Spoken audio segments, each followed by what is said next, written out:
Good morning, everyone. My name is Dennis Lang. I'm the Provincial Pulse Specialist with Manitoba Agriculture. Welcome to the dry bean update for 2022.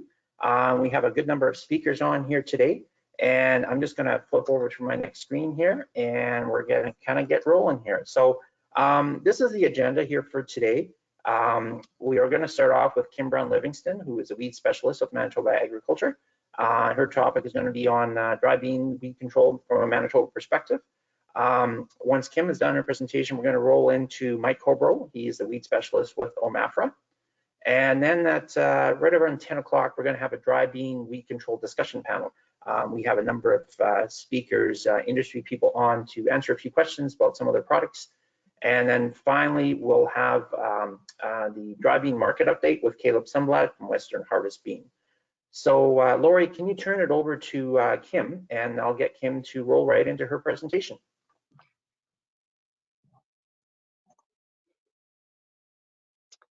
Thanks, Dennis. Hopefully it's coming up right away. I can see your Let's Get Started, Kim, so it's just a matter of opening your PowerPoint. Oh, okay, sorry. It's all right. Where's that? There it is. Looks great. Okay, and pointer.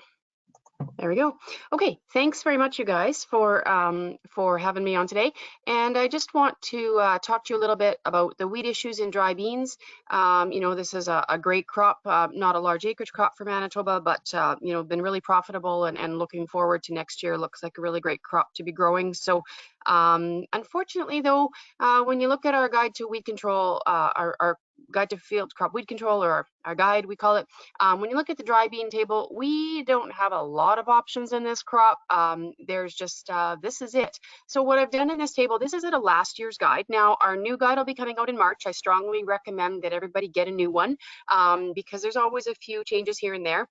There's actually usually lots of changes, but not so much in the dry bean world, unfortunately. But anyways, this is our table. So this is all the in-crop uses, all the in-crop products that we have for dry beans. Now, what I've highlighted over here in yellow, it won't be highlighted in your guide, but this is what I do. And I think going forward in the guide, we're going to separate these out. This is an in-crop product, but some of these are pre-products, and they have a residual. So the weed control extends into the crop. So even though we have it on this table, some of these products are pre-products, and I've actually put your herbicide grouping up here too in red, because this is really important. When we're going through our herbicides, we need to be knowing what is going on. We need our herbicide grouping because we've got a lot of issues with weed resistance happening, and so it's something to be on top of for this crop as well as for all the other crops in the rotation that are on those same fields. So anyway, so we've got, you know, our good old Basagram, we've got our grass weed control, our Clethodim, that's a generic, but, you know, that would be our Select or our Centurion. Edge, of course, is one of our pre's. Eptam, our pre. Frontier Max, again, one of our pre's. You know, this is our Viper, but there's generics as well, so we call that a Mazamox-Bosbentazone. This is Old Pursuit. There's other brand names as well. Metallochlor, which is our Dual, our Permit, which is Halosulfuron. It's a group 2, not a lot of use for that, but there is, you know, it's an older group too. Post Ultra, again, grass weed killer, and then Assure, this is Assure, Quizalofop is Assure, it's a grass weed killer. Reflex and Basagram, which is an in-crop use, and then our Treflan as well, which was one of our pre's. So we have another table as well for burn-offs. So our burn-off products are just those products that have zero residual in crop. So that's a different table. But for dry beans, we have Clean Start, which is carfentrazone plus glyphosate together in a pre-pack. A straight glyphosate, of course. Carfentrazone, which is AIM. A lot of you know that as AIM, but there are some generics as well. Goldwing, which is another a group 14, but it doesn't have any residual in it as well. And it's a pre, and then also Tribenuron, which is Express. So this is it for products. I'm not going to do anything further on products from here on in because we've got a panel on, and they're going to do a great job telling us exactly when and how, and, you know, best uses of the limited amount of products that we do have. So again, limited herbicide options for dry beans. resistance.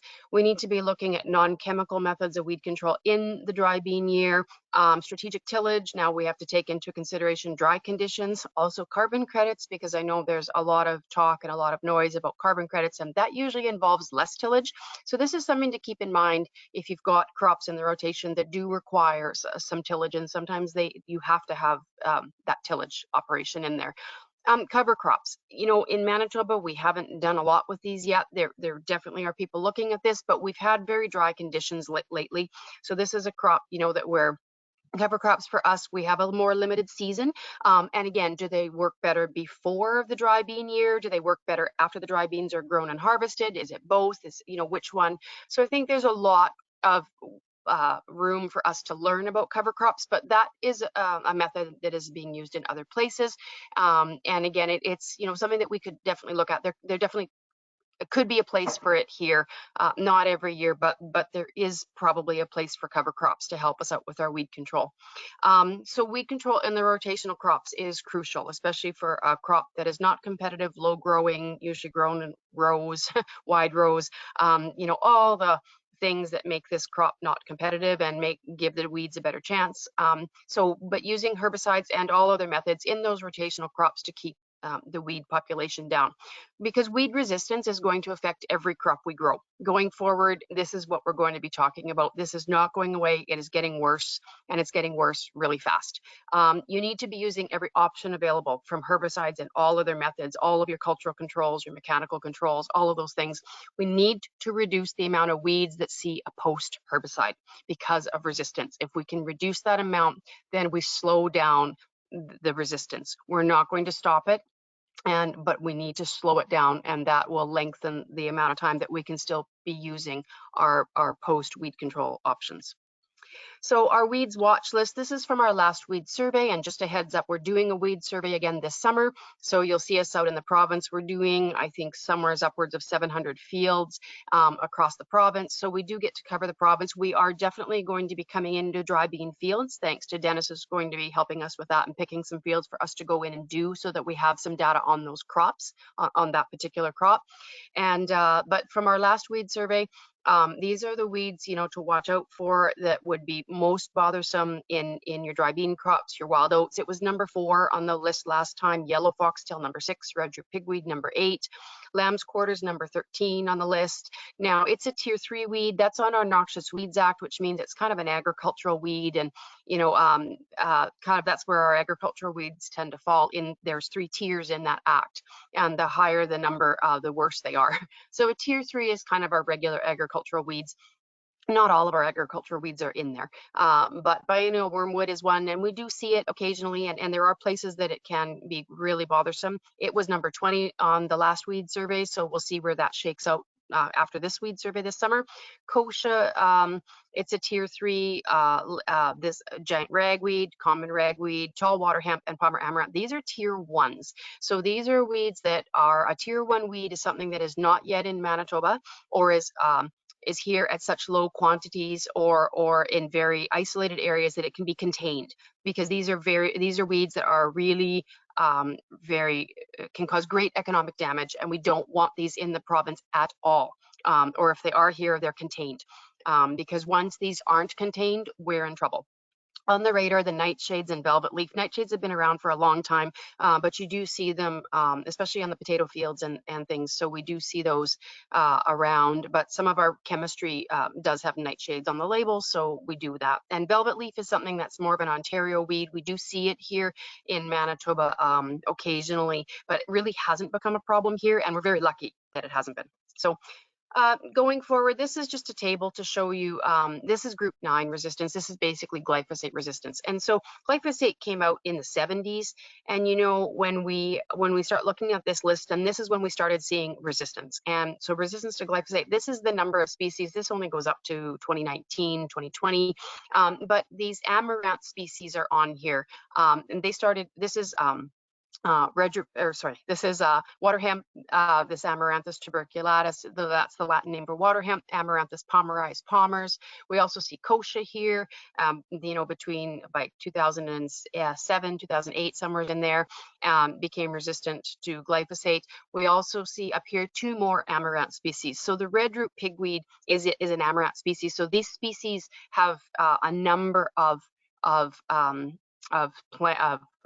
there's a number of Amaranth species on this list that are resistant to glyphosate worldwide. So that's why we do have the palmer and the Waterhemp on our noxious weeds list. They're not here, and we don't want them here exactly for this reason. They will drastically affect the way you farm if these weeds get here. So again, this Amaranthus hybridus is a smooth pigweed, and then this other one is a spiny pigweed, which we don't have a lot of, but we do have this smooth pigweed here as well, and we are watching that one because that's a tier 1 as well. But the bad ones that we're really concerned about are these 2 down here. So glyphosate, again, was first registered way back here in the 70s, and it didn't take, probably took about 20 years before we started to see resistance. And this is our rigid ryegrass, these grasses were the first ones to show resistance. This is some work out of Canada. This is Dr. Charles Geddes. And this is from when we do these provincial weed surveys, they follow it up that same year with a herbicide resistant weed survey. So this is really, really important data to be taking. So this summer, hopefully COVID will allow us to do what we need to do, and we can get these surveys done again. So we found that overall, through the prairies, there was 23.7 million acres infested with herbicide-resistant weeds. There's a number of different herbicide-resistant weeds in the prairies. And you can see these are the sampling sites. So these are some of the sites that we would be going to this summer in these areas and looking for these weeds again, doing a regular weed survey and then also the herbicide-resistant weed survey after. And finding that putting economics to it, it's costing our farmers, our economy, about $530 million. So when we look at the increase from the weed surveys, with our last weed survey was done down here in the 2000s, and then there was another one done here, so 2016, and there was some resistant weeds surveying done in between, but you can see drastic increase in the amount of weeds, in the amount of resistant weeds across the prairies. So the ones I want to talk about mostly today are kochia, waterhemp, and wild oats. We probably won't have time to get to wild oats. I like to include it though, just so that we keep it on the radar. But the kochia and the waterhemps, particularly for the dry beans, are weeds that we need to be really concerned about. So kochia, it's a tier 3 noxious weed. We know kochia. It's widespread group 9 resistance in Manitoba. Assume it's group 2 resistant as well, because it just is. And these webinars are recorded, so you can probably go through this later on. But it's a very prolific plant. It's got I guess a decent number of seeds. The one thing that it has, it's a relatively short-lived seed in the seed bank in the soil. So that is a good thing for this weed, is that it doesn't live forever and forever. But we've seen it, and we've also seen it increasing in the last few years too, just because of the dry and the drought conditions. So glyphosate-resistant kochia, because of the way the resistance works with this plant, is that we can see everything from really, really, really dead plants to perfectly fine plants side by side after receiving the same application of glyphosate. So in this, here's a dead guy. There's another guy probably dying. This guy has been hurt a little bit somehow, but doesn't look dead yet. And again, the other weeds in that picture were grass green, and they're not. They're just not dying. So we do see that. So when you see that with kochia, particularly because of the way it's not non-target site resistance, that the way the resistance works within that plant, we see different levels of resistance and in the population, and that's a clue too. So there was a 2018 survey done where there was looking for glyphosate resistant and oxinic, which is our group 4 resistant kochia and Russian thistle as well. But we're going to talk about the kochia. And so this is the survey, and these red dots here are all glyphosate, where they found glyphosate resistant. And in here, dicamba resistant there was one spot, I think, that was a straight dicamba resistant kochia. It's over here. And then these green spots are both dicamba and glyphosate resistant kochia. So you can see we have a lot. And then when you look at the resistance frequency, we see through the southern part of Manitoba, the Southwest is pretty bad, but pretty much all of southern Manitoba, we've got, you know, the glyphosate resistant kochia really on the rise. So now the oxalic herbicide, again, these are our group 4 herbicides. So in particular, they've been looking at dicamba, starting to look at fluroxapyr as well, because flurox is something that we have been using. It's, you know, it's been a good product for controlling kochia in the past. And when we looked at the cross resistance here, we found, you know, there's our glyphosate on this Venn diagram. Here's our dicamba, and here's our flurox. And we are starting to see some cross resistance between the dicamba and the fluroxapyr. So we're not saying right off the hop that if it's dicamba resistant, it will be flurox resistant, but there needs to be lots of testing done to find out exactly what the cross resistance is, especially since those are 2 products that we are relying on in other crops, you know, crops other than dry beans, obviously, to take care of our kochia. So we need to know what's going on with that. And again, that's why these weed surveys are super important. So hopefully we'll be seeing some data from that coming out of Manitoba after the survey's done this fall. So we urge you to submit samples if you suspect glyphosate resistance to the Pest Survey Initiative Lab. It's up here, they're in Winnipeg. They have a really great website. It tells you how to test. When you send your glyphosate, or when you send your kochia away, it has to be green samples. They're testing the DNA, and you'll get this report back, and they basically give you green and red bars. And basically, if it's susceptible, this number here is small, and basically this number, once they get more, this number is higher than 3, then you start seeing some level of resistance, and the high levels of resistance, sometimes this number is over 100. So they basically are telling you, you know, yes or no that you have glyphosate resistant and kind of how bad it is. And so from there on in, you have an idea. Now this testing is free, and it's unlimited testing for members of the Manitoba Canola Growers Association. So if you are a member, which means you're selling canola, basically, then you can get testing done. And the lab does other testing as well. So we can talk about that in a minute. We're going to talk about Waterhemp. This is a draft map from our 2021 map, and I think we have another couple to add on here actually that we found out about. So this is where we see Waterhemp in Manitoba. Now some of these were found a few years ago.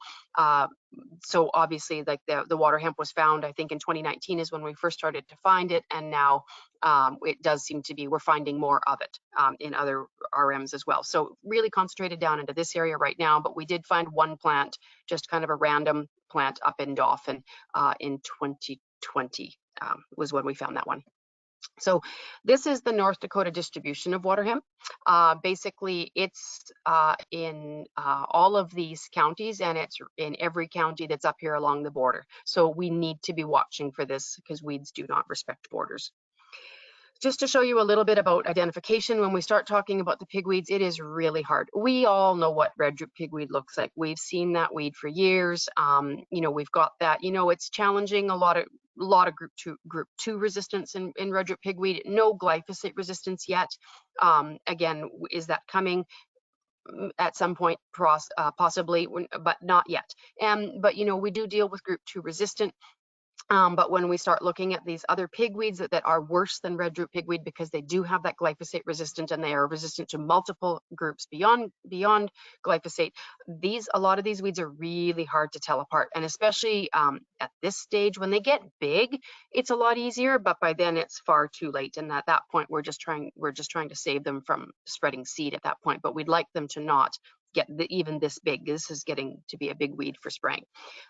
This is just to show some of these pigweed species at very small stages. At the cotyledon stage, they're really hard to tell apart, if anything. And even in the 2-leaf stage, man, these are definitely pigweeds. There's usually like a little bit of a notch at the tip of the leaf here. They almost all will have that. Sometimes they'll have a hair right in that notch, but lots of them have that hair. So it's really hard to tell at this point. And at this point, you've already got 2 leaves, and this thing is tiny and they grow fast, especially the bad ones. So again, here's pigweed on the left versus Waterhemp. And honestly, the cotyledons may be a little bit longer, but you know, that's hard to tell. And here's a 2-leaf Waterhemp just starting. These things start out tiny, but they grow fast. One thing, the hairiness of the stem is an indicator. You've got to pull it up and look at it. And you can actually feel that more than you can see that too. It just feels rough. So red root pigweed, we know this weed, it's an annual, it's, you know, sets a lot of seed, but the seed's not terribly viable.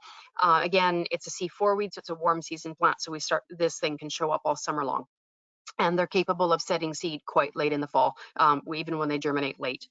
Waterhemp, again, it tends to be a bit shinier, a bit glossier green. The growth rate, though, was 50 to 70% greater than many other annual weeds. There's multiple herbicide-resistant biotypes. We've got our regular group 2, our group 9, but we've also seen group 4, group 5, group 14, 15, and 27 as well, worldwide. This is a really bad weed.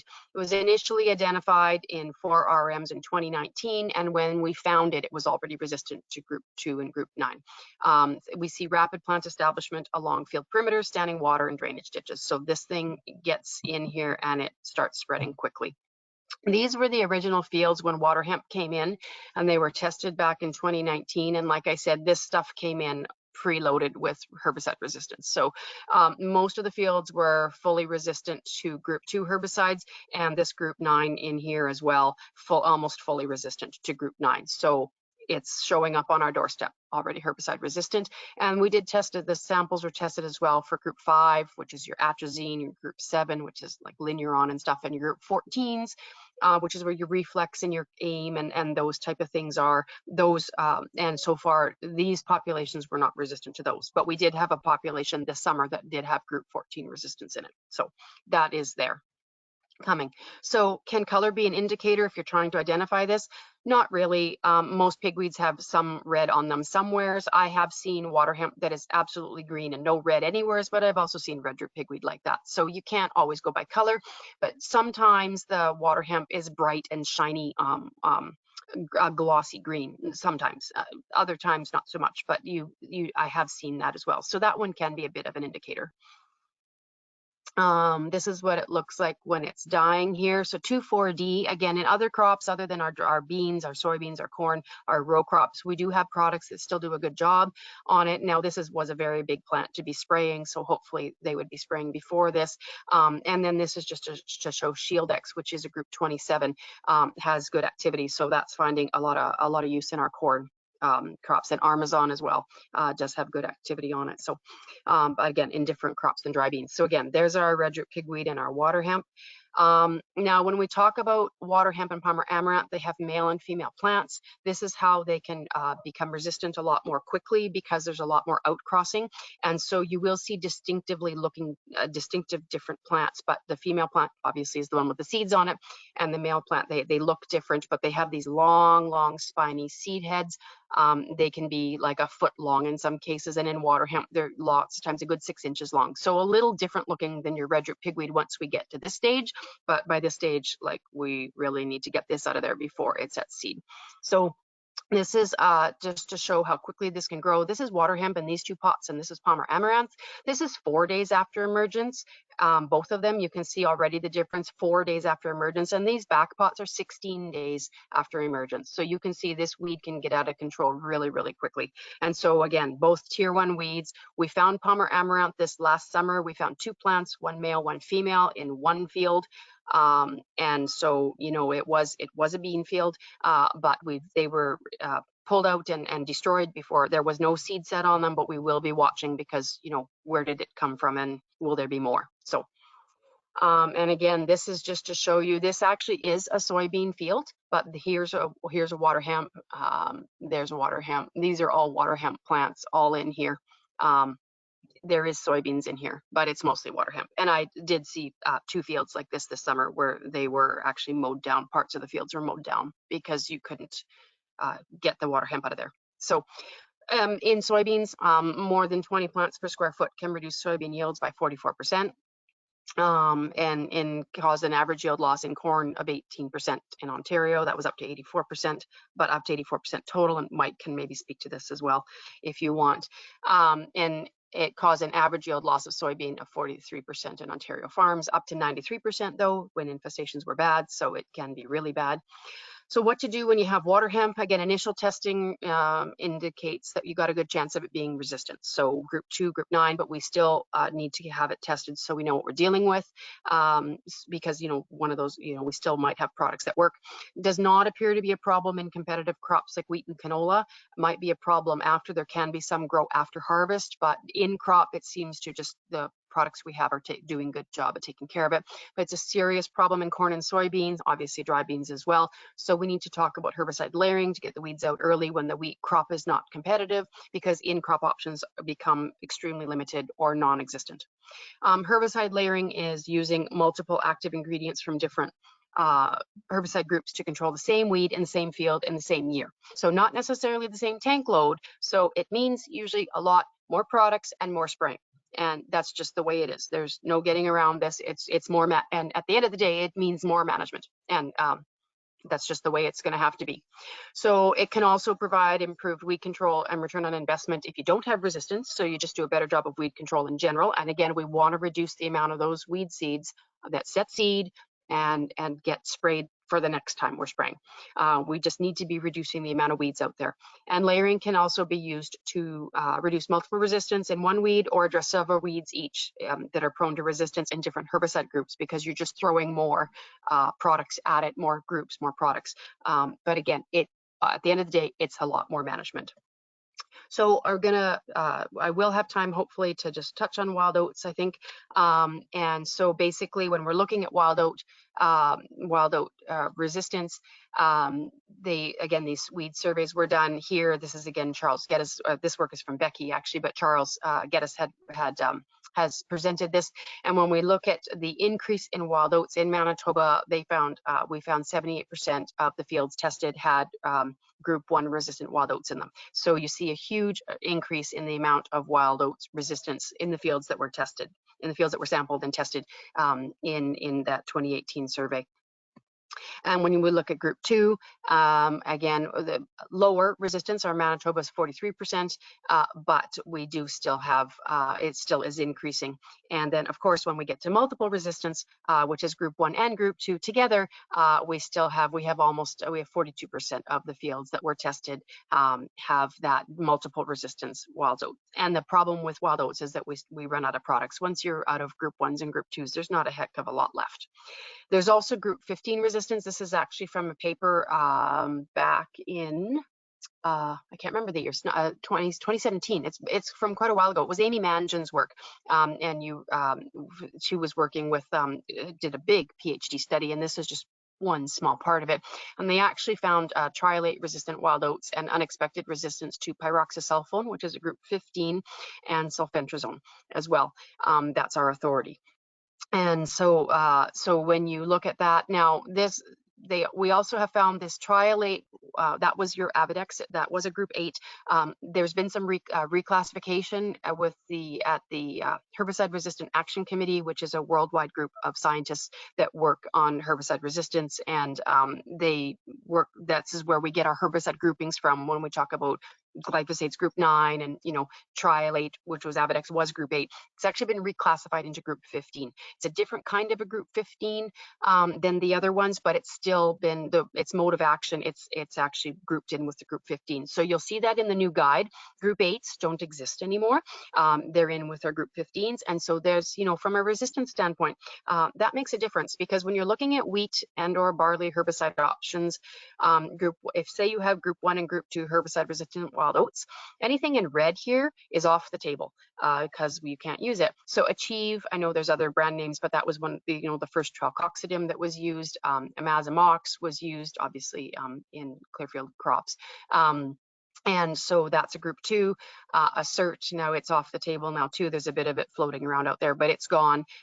It's gone as well. It's physically gone, and if you had group 2 resistance, you couldn't use it anyways. So Avidex, that is a pre. Now, when we say control here, we're talking, a good 80% is control with something like an Avidex or Fortress. That is that's triolate. It was a group 8. It's now reclassified as a group 15. Axial, if you've got group 1 resistance, you may not be able to use Axial. Sometimes the group 1s, the different subgroups of them will work for a little bit longer, but once you get full-blown resistance, basically it's resistant to all the group 1s. Everest, which is flucarbazone, that's a group 2. Fortress, again, that's a pre. And that's a mix of trifluralin, and then trilate, which is now group 15. Again, these are all gone. Horizon, Puma, Simplicity, Vero, group 1s and 2s, those are all gone. And you do have suppression of wild oats with Focus, which is peroxysulfone, and that's a pre-herbicide. That's a pre-mix. The Focus itself has carfentrazone in it as well. That's not going to do anything for your wild oats.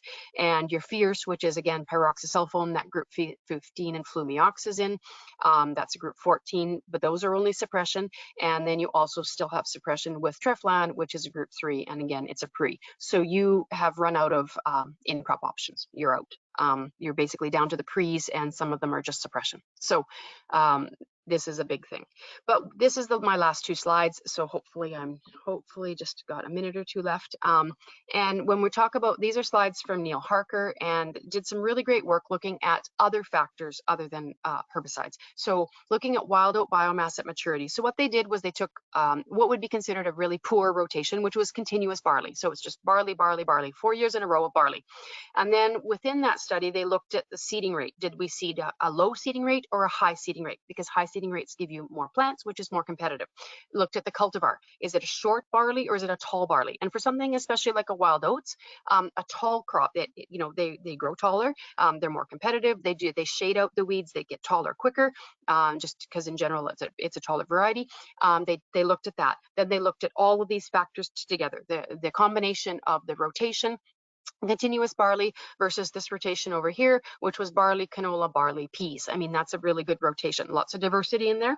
And so when we looked at that, and then within each rotation, we looked at short at a low seeding rate, tall at a low seeding rate, short at a high seeding rate, and tall varieties at a high seeding rate. Sorry, this should, and so when we look at that, our worst case scenario is a short variety at a low seeding rate on a continuous barley. This is how much biomass in kilograms per hectare was measured in that variety. And even just going to a taller variety and a higher seeding rate within that same system, you drop the amount of wild oats that are growing. But when you look at go to a diverse rotation here, you just drop this tremendously. Even here with our worst case scenario, our short variety at a low seeding rate, we still are better off than actually most of these, than this rotation. But when we look at putting all of the factors together, it ends up being a 70 times reduction in wild oat biomass. And so that's a good rotation, a diverse rotation, a tall variety, and a high seeding rate. So again, those are things, and that's not putting any chemistry on this yet. So, and when we look at, sorry, my last one.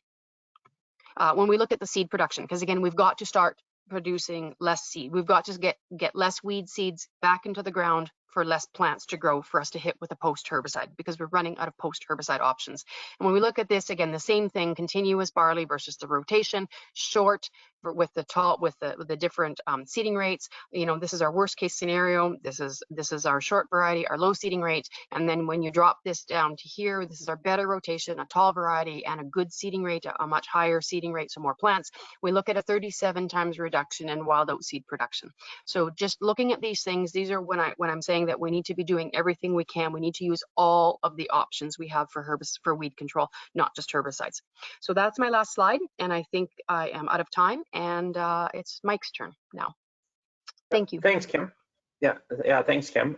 We have one quick question for you, and one question we're going to save for the both of you just before the panel. So the question I'm going to ask you is will the next weed survey expand into more the northwest part of Manitoba? The sites are pre-picked, and actually they're all, yes, they're quite even across the province. They're picked by eco district or eco region and eco district. So they're very, they're all over the province. They are all over the province. And with that many sites, we do get a really good mix of which crops are grown. We usually cover the top 6 crops. We get a good number of samples with those top 6 crops that are grown. And then something like beans, because there's not a lot of acres of it, but we've decided we want to survey it, so that's going to be extra on top of the survey. But yes, it is in northwest Manitoba, and I probably will be the one doing the surveying up there. But if somebody wants to contact me about that personally, I can let you know where the fields are and that type of thing. We'll be working on that this spring, is getting permission to be on the fields. I do have the field list already if you're looking for something in particular, but it's a very good distribution across the province. Perfect, perfect. Okay, thank you very much, Kim. That was very informative. So we're gonna switch it over now to Mike Corbrough from Ontario. So I'll get Lori to flip the screen over to Mike.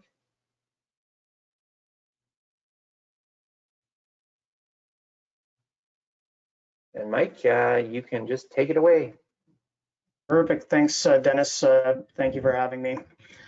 What I want to do over the next half an hour is share with you the story of several top-tier dry bean producers in the province of Ontario and their approach to weed management. And in order to do that, I want to give a little bit of context for some of the common production practices provincially. There are several different types of market classes grown in Ontario, but the primary four market classes are white, dark red kidney, black, and cranberry. The majority of our acres of dry beans follow corn in the rotation, so over 75%. And because of corn's high yield, high residue, the majority of producers, 60%, rely on conventional tillage systems, either moldboard plow in the fall or some sort of tillage unit, whereas 40% are what we classify as minimum till operations. So that could be anywhere from a little bit of vertical tillage to no till, and then an increase in interest in the strip till system, although still relatively small. And then the majority of beans are grown in wide rows. So if we survey certified crop advisors in the province and ask them what their kind of most problematic weeds are the ones at least that give them and their clients grief in different field crops, we come up with this word cloud, and there is a lot of overlap into dry bean production as well. So the larger the word on the screen, it was the more often highlighted by an agronomist as being something that they struggle with, that they need to be on top of in order to minimize losses from weeds. So, maybe a little bit of overlap between Ontario and Manitoba. Things like lamb's quarters, the foxtails, the ragweed species are problematic. And then we get into the glyphosate resistant species like Canada fleabane, known in the US as horseweed or mare's tail. And then, as Kim discussed, Waterhemp, and then other pigweed species, and then perennials like sow thistle. So, a lot of different species to manage. And when we talk to producers and ask them, what's been most successful to you, you get a lot of insightful information, probably best summarized by this next quote, which is, "I struggle with weed control and edibles like everyone else." And the struggle is real because there are a limited number of soil applied herbicides, and if they fail because of poor environmental conditions, then your next choice is to go through a handful of very limited post-emergent herbicides that have to be applied at a very precise time frame. So it is a challenge. And other producers comment that I've learned in dry bean production system that I can't count on being able to take any shortcuts in regards to weed control. Timeliness is of the utmost importance, along with water volume, especially when we get in that post-emergent windows. Often 20 gallons per acre is needed instead of 10 gallons per acre because we're dealing with contact herbicides. But it just does speak to producers needing to do other things, or they're doing other things in their crop rotation, in the production system, to try and take the heat and the pressure off what ultimately is a limited pool of herbicides. And so if we look at the corn crop and reflect on some of the long-term rotational work done at the University of Guelph as it relates to weed management, if you're going into the fall or into the winter at harvest with a corn crop that looks like this, where you've had a number of late emerging species like pigweed and lamb's quarters come up, this may not affect yield in that year, and it might have not been economically advantageous in this year to apply a herbicide to take care of those late escapes. But you and I, we all know that that seed, when it's returned to the soil, wreaks havoc in other crops, especially if we have limited options. So typically what we would find if we left a field like this going into the fall, if we looked at, in this case, a soybean crop, you know, it usually had a higher pressure of pigweed and lamb's quarters and foxtails. Whereas, you know, a field in different plots of soybeans, same environment, same variety, same weed control package, but much cleaner. The only reason it's much cleaner is because we went into the previous fall looking like this, or at harvest time with the corn crop. So Kim did touch on this. It is, of course, a huge asset to Ontario producers is we have way more options in corn and in soybeans. So if we do a very good job and really chase those late escapes to minimize seed return, then that does take the pressure off our limited pool of dry bean herbicides. So I want to share with you at this point just different snapshots of what different producers do in terms of their overall approach, right? So let's look at this one producer that has been growing dry beans for several decades. This is a conventional till system focusing on white beans, big into fall plowing to remove high residue. You know, a 200 plus bushel corn crop does produce a lot of residue. And then this is a common theme that you'll see throughout when we look at different dry bean producer profiles, is they don't skimp on the soil applied program. There are a lot of three-way mixes, sometimes two-way mixes, but a lot of them are three-way mixes. Trifluralin at the high rate, permit at the high labeled rate of 19 grams per acre, and then dual 2 magnum at the high labeled rate of 0.7 liters per acre. So 3 different modes of action, erring on the high side because options are limited. I would say in the last 5 years, this third point of Pursuit no longer being used as much. Like traditionally, Pursuit was a foundational broadleaf herbicide in Ontario dry bean production. I think we're seeing a shift more towards permit, although there are dry bean producers that still use it, albeit maybe at lower rates. And kind of species specific, mainly targeting velvet leaf where it still has value. And then of course, you hope that that soil applied herbicide program gives you spotless weed control throughout the season. The reality is that there is always some level of escapes, most commonly ragweed and pigweed that have to be dealt with Reflex, or lamb's quarters that have to be dealt with Basagram, and then sometimes some grass escapes as well, but a very small window to get those on. If we look at another profile, another conventional till white bean system, a fall vertical tillage pass with a couple of spring tillage passes. Again, I should note with these soil applied programs, the majority of them are pre-plant incorporated. They're not surface applied. There's a couple of reasons for that. One, to kind of, well, in the case of trifluralin, has to be incorporated, but we do see improved crop safety when we pre-plant incorporate our soil applied herbicide programs versus just a surface pre-emerge application. So in this case, it's a two-way mix of Pursuit and Dual, but both at the high rates.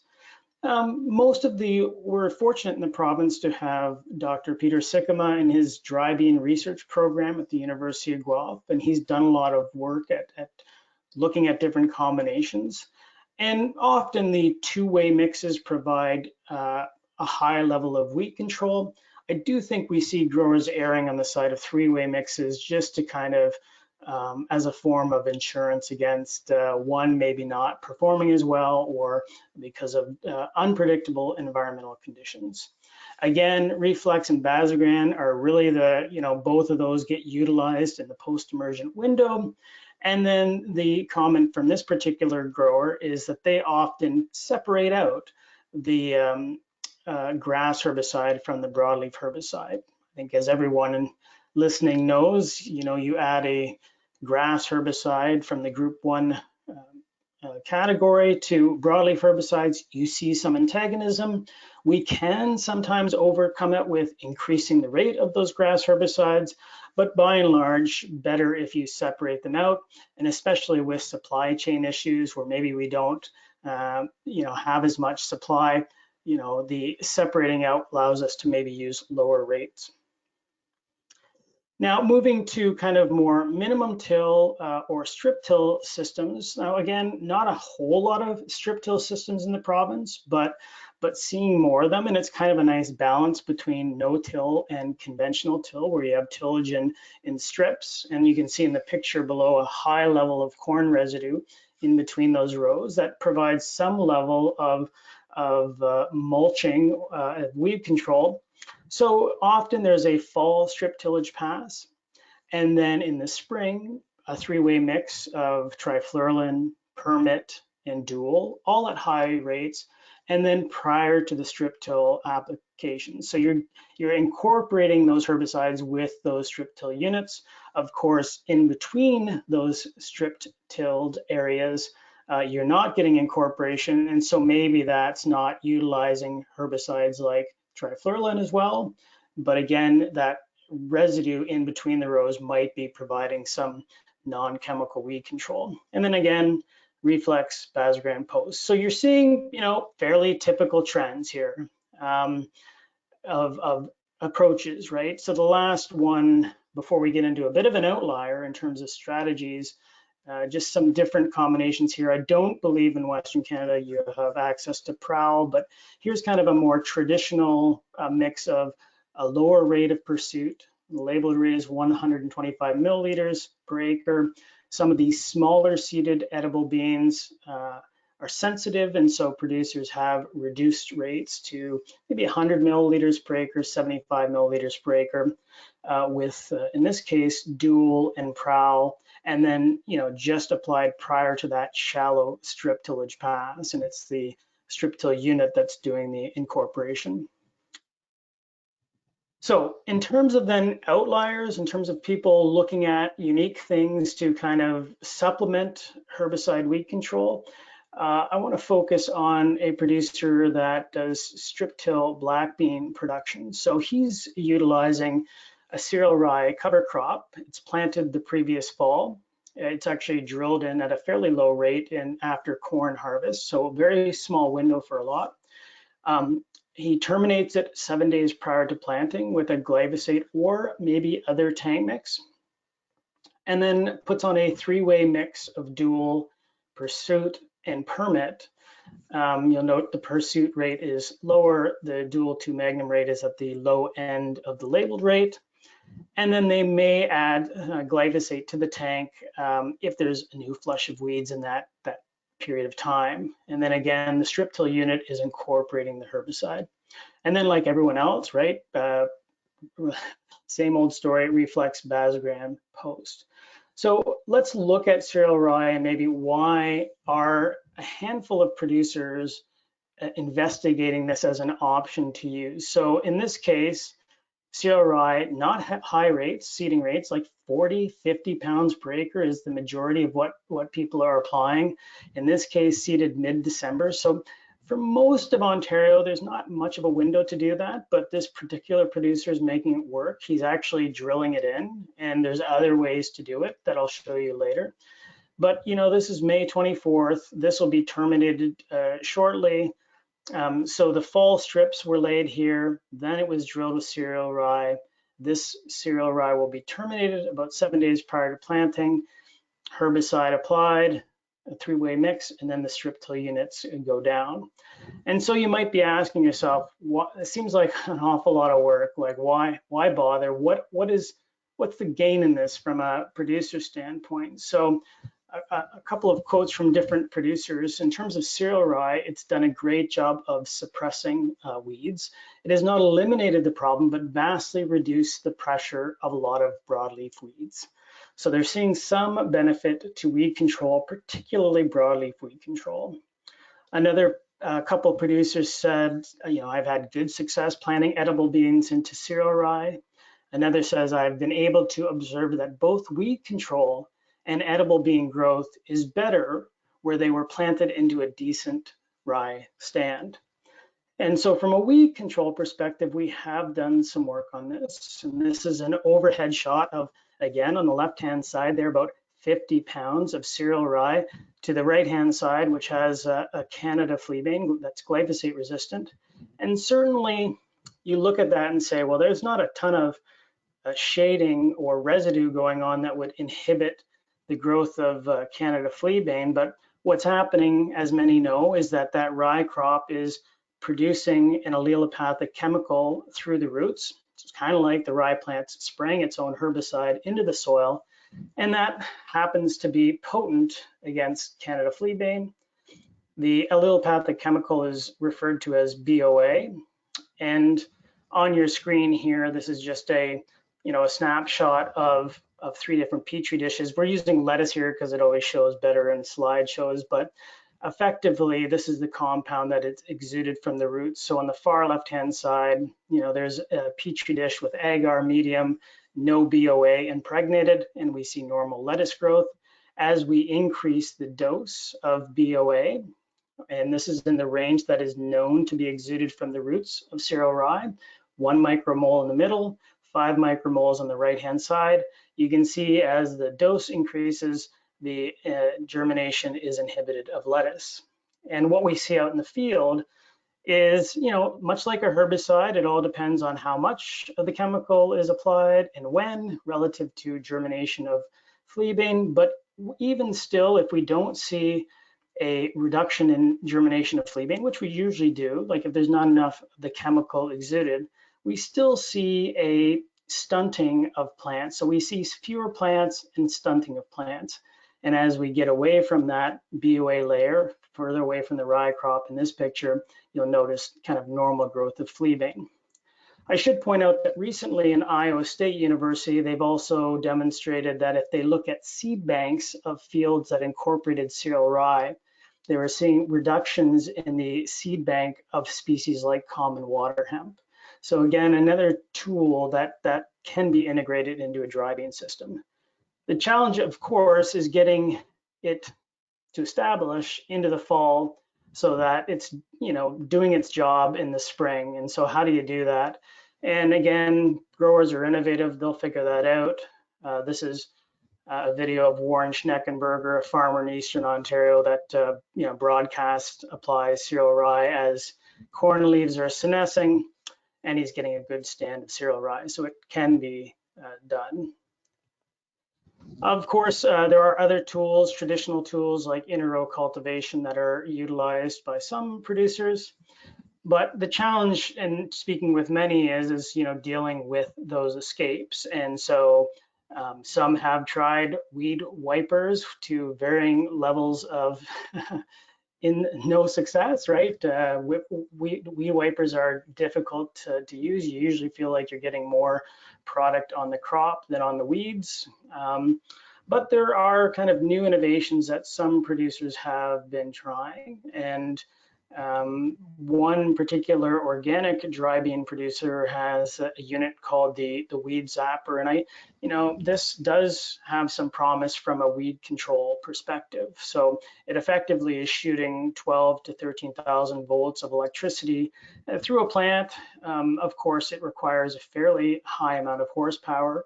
And these are early days, so maybe this technology just gets more and more refined. So we'll focus on it from a weed control perspective and some of the positive attributes to deal with escapes and those challenges.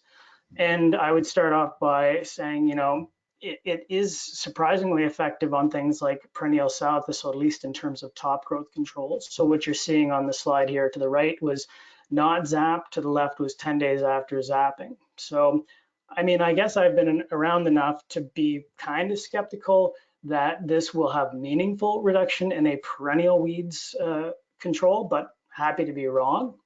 I think if we look at performance of the zapper in the field, it's kind of no different than a wiper in terms of you need good differential between the crop and the weed.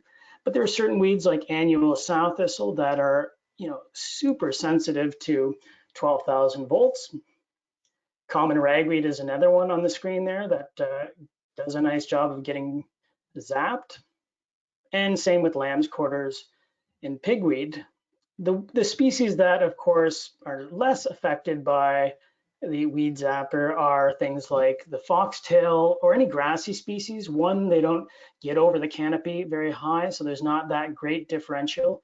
And secondly, they don't provide much resistance to the copper rod that's going through the field. So I just don't think they conduct as much electricity. The same can be said for Canada thistle that really never gets much above the canopy.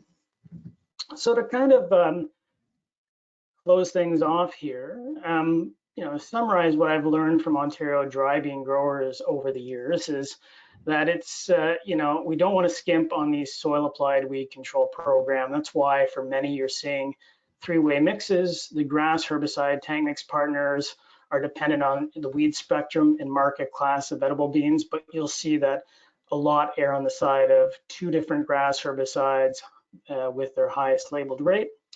The broadleaf herbicides are based on weed spectrum and rotational crop restrictions. And again, those three-way mixes provide a level of insurance against poor control.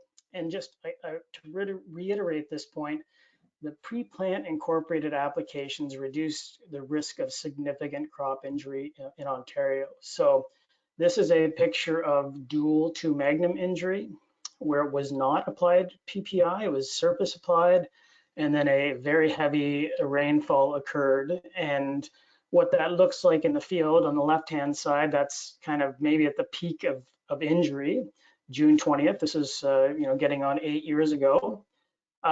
Not a lot of cause for optimism. They do come out of it, as you see almost 2 to 3 weeks later on the right-hand side, they do come out of it. The impact of this is anecdotal and ranges from not much impact to delayed maturity, slight reduction in yield. So again, that's why the pre-plant incorporated applications are so important to maximize dry bean production. In terms of the broadleaf herbicides, usually the concern is crop rotation restriction. So it's just something to keep in mind. We're focusing heavily on herbicides from the group 2 family for broadleaf weed control. They, of course, limit your ability to grow canola or sunflowers. The following year, you're kind of limited to cereals or, in our case, soybean production. But a lot of our dry beans go into winter wheat, so it's not a factor in our decision making.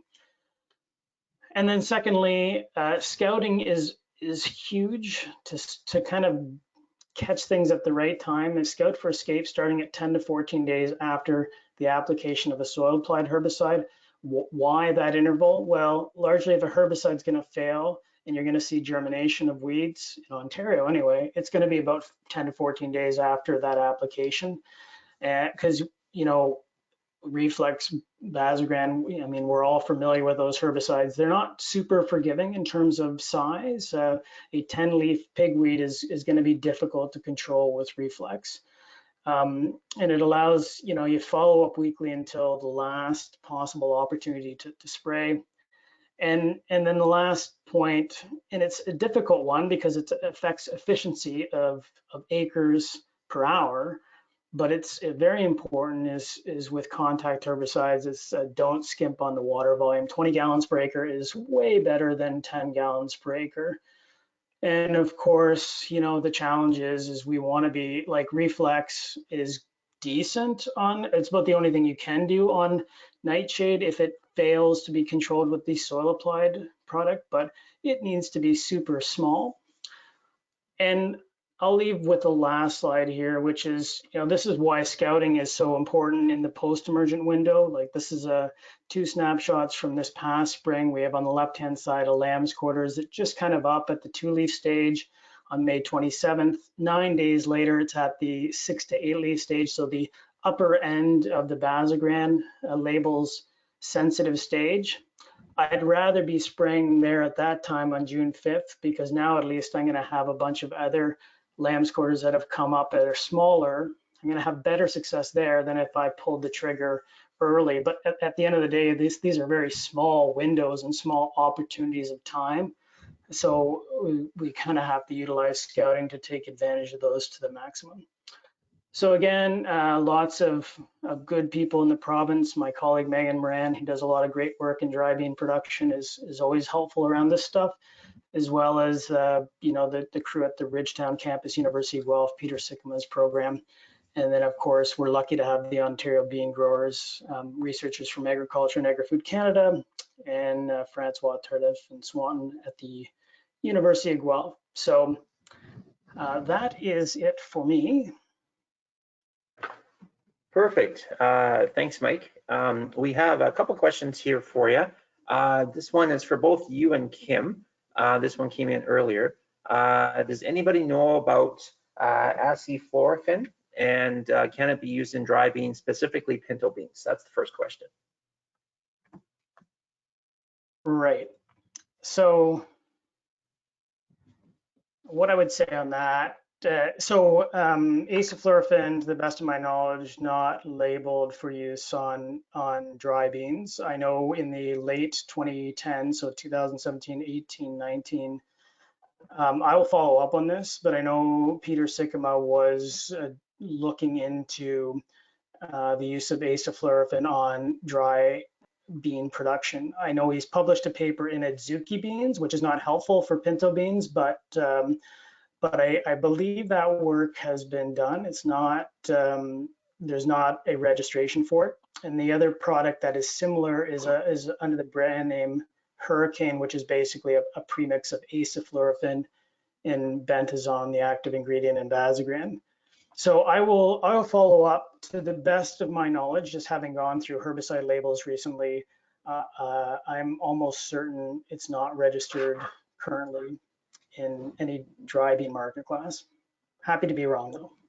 Okay, well, you can follow up with me on that, and I'll get the answer back to the group here as well. So one other question here, I guess, are growers in Ontario seeing any issues with allopathic BOAs on the dry beans, with only terminating 7 days prior versus 14 days prior as what's been likely recommended in North Dakota?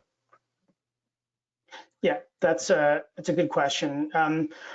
So the indications, like, I think there's always going to be some level of sensitivity, but is it problematic? And what we've learned, at least in soybeans and less work in dry beans in this area, is if you're terminating 7 days prior to, even we've been getting away with even terminating like kind of in around planting. But if you do it, if you want to be super conservative, 14 days prior to planting would be would take away any risk of allelopathy affecting a dry bean crop. I think what's been the experience of the few Ontario growers that do it is terminating a 50 pound per acre cereal rye crop 14 days prior to planting doesn't leave you with much cereal rye 14 days later. So I think most are comfortable in that 7 day window prior.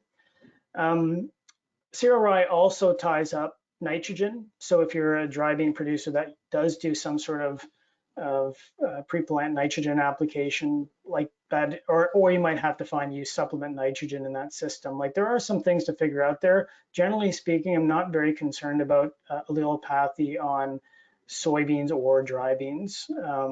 We see less negative impact on cereal rye on those crops than we do in, say, corn, for example. Perfect. Alrighty, well, thanks, Mike. If you can actually stick around just on the call, you can just turn your camera off and just mute yourself. But I'll get Lori to switch back over to me, and then we'll pull up my slides here. Alrighty, go full screen here. Perfect. All right, so we're going to get started here. So this is our wheat control discussion panel. So I have a few questions for each of the participants. So if Alan Christensen, Jeanette Gauthier, Doug Fotheringham, and Adam Fung can all unmute yourself, we'll be running the slides from this end here. So starting right into it, I'm going to start off with Alan Christensen, and he's from Gowan. So we're just going to back up one. Okay, so Alan, maybe introduce yourself, some of the products that you guys have, and we'll take it from there. Thanks a lot, Dennis. Appreciate you inviting me to participate today. So I've been with Gowan for just about 7 years, located in Carberry, Manitoba. So back when I started, we had Permit, which has been talked about and we'll talk about more, and Yuma, which is our brand of Assure 2 or Quizilifop, and Eptam. So we weren't big players in the dry bean markets, but then in 2016 we bought the DNA molecules from Dow, which includes Edge and Trefland. So yeah, in the last 6 years, definitely been very involved with lots of agronomists, growers, and retails. Enjoy working with dry beans and trying to figure out solutions. Perfect. So let's roll into the questions here next. So the first one here, what are some of the advantages and disadvantages using a pre-plant incorporated herbicide in dry beans? So the advantages are a few. I guess the big one would be residual control, right? Dry beans aren't very competitive, and it doesn't matter what your row spacing is, what your what your system is. There's a lot of black soil out there, so we're trying to keep fields clean early and let those beans get up and get started. And also the advantage of residual herbicides is the weeds never break ground. You know, 1 leaf, 2 leaf weeds, they're stealing nitrogen, water, sunlight from your plants. We're controlling them below the ground, and they don't have a chance to steal anything from your plants. Disadvantages would be, one would be time. It takes some time to put a soil residual herbicide down, but probably the bigger disadvantage, and this especially came up last year, is guys just don't want to dry soils out on dry springs. And, myself, agronomists, growers, we're just trying to walk that tightrope of, what can we get away with to make sure that residual is going to work well and perform well, but also try and conserve as much moisture as possible. This spring we got good snow cover, a little bit of rain in a lot of the dry bean areas in the fall, so hopefully that's not as a concern, but I just say that balancing act between efficacy and conserving moisture. Perfect. Next question. What are some of the more desirable soil conditions when it comes to pre-plant? Sure. And each product's going to be a little bit different, so I'm just going to make some broad statements. So just for some guys that are direct seeding or growing, in min-till systems, just, spreading out that straw, having a good spread of straw, and, making sure the chopper blades were sharp the year before, that you don't have, big masses of crop residue, so that soil residual can't find its way to the soil. And then more in conventional till, same thing, you want last year's crop residue to be chopped up well, spread out well. And then also want to try and eliminate clods. Your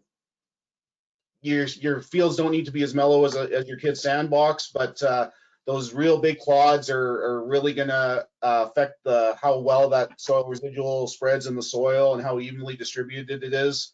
Don't want to bring up bad memories, but thinking of the fall 2019 was, lots of moisture, hard to even get the crop off, let alone do any tillage. And that was a bit of a hangover into spring of 2020. I was just going to fields, and you could see where the weeds were. Just the soil wasn't as mellow. There was lots of lumps, which led to some escapes. Okay, cool. Are there any specific weeds that you're targeting, pre-plant versus post-emergent? So I would say, again, a general statement, probably back to Kim's talk and even some of Mike's talk. That resistant weed is the most important weed we're trying to target. If you got group 2 kochia and you need to use a group 2 in crop, we want to try and get as good a control with edge on that kochia as we possibly can. But even, your foxtails, your wild oats, just trying to make sure that resistant weed is the one that we're getting. And same thing if you're using an Eptam. Usually with Eptam, it's nightshade that starts the conversation. Mike brought up very hard weed to control in crop. You have to get it small with Reflex. So we're trying to get the optimum nightshade control we can with Eptam, so you don't have to rely on your in-crop herbicides as much. Specifically to permit, there's 2 ways to use permit, is either a pre-emerge or a post. With pre, we're really trying to tackle some weeds that are only we're only going to get control of pre. So this would be some mallow, lamb's quarters, volunteer canola. We want to make sure we get good flushing control of volunteer canola. Permit is labeled as a post-emerge, starting at second trifoliates. But when we're using permit post-emerge, quite often we're tackling a specific weed problem. So some that come to mind would be cockleburr. We'll really do a good job on cockleburr post. If you got ragweed issues, really does a good job. And I've even seen, some good horsetail control as a post. So to summarize, I guess, for the Eptam, the Edge, the Treflan, really trying to target those resistant weeds, and permit is more of a specific field conversation. Okay, our last question, actually, I might even have one other one for you after this one. Sure. Oh, okay. This will actually tie into both questions, actually. So how can permit be used as both a pre-emergent, post-emergent on dry beans? And we'll start with that one first. Yeah, I apologize. I kind of jumped the gun. So Mike mentioned, they do a lot of permit mixing in with their soil applied herbicides. We're not doing as much of that in Manitoba just because a lot of edge is being used. And obviously if you're going over the field with edge, you're probably not going over it with a sprayer. So a lot of times when we're using permit pre-emerge, guys will put their edge down, incorporate it, plant their beans, and then come back a couple days later and lay permit on the surface before the beans are out of the ground. So the biggest thing we're getting here is flushing control of volunteer canola. You're going to get 4 to 5 weeks of residual control. So if you had canola in the crop in 2020 or in the field in 2021, good chance you're going to have lots of volunteer canola. So this is a really good way to keep volunteer canola out of your dry bean field. And quite often I've worked with guys that they put down edge, they're really happy with the control, but they're out chasing volunteer canola early before anything else has broken the edge, and it quite often leads to multiple passes where you put down the edge, put down the permit. This just keeps the field cleaner, longer, and then you can really time that post-emerge spray more effectively. But with that pre-emerge, you're also getting some land scourge control. It's going to give you some pigweed control, some mallow control, some buckwheat control. So it's another mode of action on top of some of the same weeds that edge is getting, leading to a cleaner field. And then post, I mentioned second trifoliate, kind of all the way up to flowering. So it's a little bit later window than say a Viper. And then usually, again, it's a special situation. So around Altona, Portage, we've done a really good job cleaning up some cocklebur escapes, some ragweed escapes in fields. I did a field with horsetail this year and got really good control, tough weed to control in crop. So yeah, that would be where we'd use permit post. I should just point out that it's one or the other. So if you use permit pre, you can't use permit post or vice versa. And Mike already touched on it, but canola and soybeans are our 2 recropping restrictions that really kick in. When with a lot of acres of canola in Manitoba, that's usually why guys will maybe shy away from permit. They just want at least that flexibility to grow canola the next year. But I do have a lot of potato producers that are limited on what chemistries they can use, so they will use permit in their dry beans with the intention to grow potatoes the next year. Okay, sounds good. There are a couple more questions, but I think I'm going to save them until the end, and then hopefully we'll have enough time to summarize. So our next person to come on here is Jeanette Gauthier from BASF. Jeanette, can you unmute yourself, and I'll get you to introduce yourself. Good morning, everyone. Yep, as Dennis said, Jeanette Gauthier. You might know me from, I feel like that's a Simpsons line, from previous roles in government, but I've been with BASF for the last 4 years now as a tech specialist. Alrighty. You just want me to run you through products? Just run through your products quick, and then we'll go to the next slide after that you sent me. So. Sure. So you can see here, I've got some nice pictures that we can come back to when we run through some questions. But anywhere where Mike Cobra mentioned dual, you can use Frontier Max. And I laugh a little bit there knowing that Doug comes after me and he gets the last word. But basically, though, as he mentioned, definitely using as a pre-plant incorporated type product.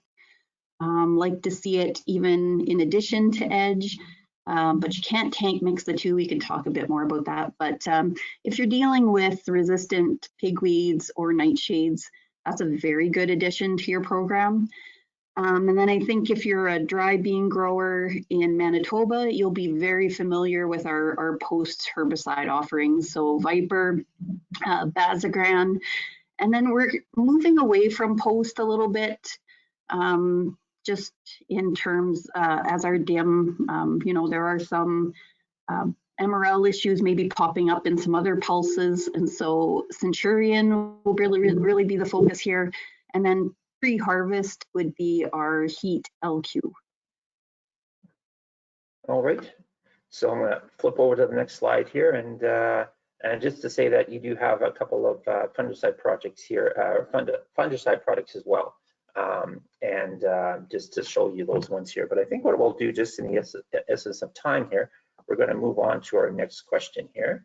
Our first one here is, so how important is temperature when using Viper or Basagram? It's definitely important.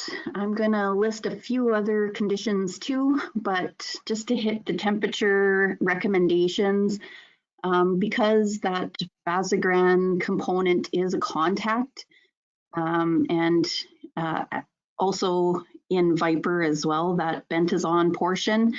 So you're going to want to use, you know, growers that are familiar with using Liberty.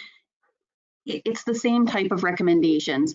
Basagram, of course, being maybe a little bit more finicky when we think about that. So, for example, for Viper, we like to see definitely double-digit temperatures, but you know, getting above 15 degrees in dry beans is definitely helpful. And then for Basagram, same thing, double digits, but really the sweet spot is about 20 to 22 degrees. Definitely you'll see sometimes, and I know a lot of seasoned dry beans growers will use Basagram rather than Basagram Forte. So we don't really have a temperature ceiling on Basagram. For Viper, we'll recommend stopping spraying when we hit 28 degrees. But for Basagram, we do know that when we do get above 24 degrees and then above 28 degrees especially, that Basagram you can get some leaf burn or some yellowing a little bit on the beans. Typically it's transient and doesn't, you know, it's more visual than it is actually affecting bean growth. The plus side is that when you see that on your beans, you're definitely getting a good weed kill. The problem is if you don't want to see that on your beans, you can definitely, when you hit 24 degrees, you can cut your merge or assist. You can cut the rate in half. Or when you're using Basagram, you can actually shift to assist rather than merge, just to try and reduce that flash if it's really hot temperatures. And then just want to reiterate, you know, using those 15 to 20 gallons per acre water. And then for Basagram too, something I wouldn't normally call out, but given some of our low relative humidities last year, you know, sometimes we're so focused on temperature that we're looking for some of those afternoon temperatures. But really, if our relative humidity is below 40%, you probably want to hold off and, you know, spray the next morning, for example, when temperatures are increasing and you have decent relative humidity. Okay, perfect.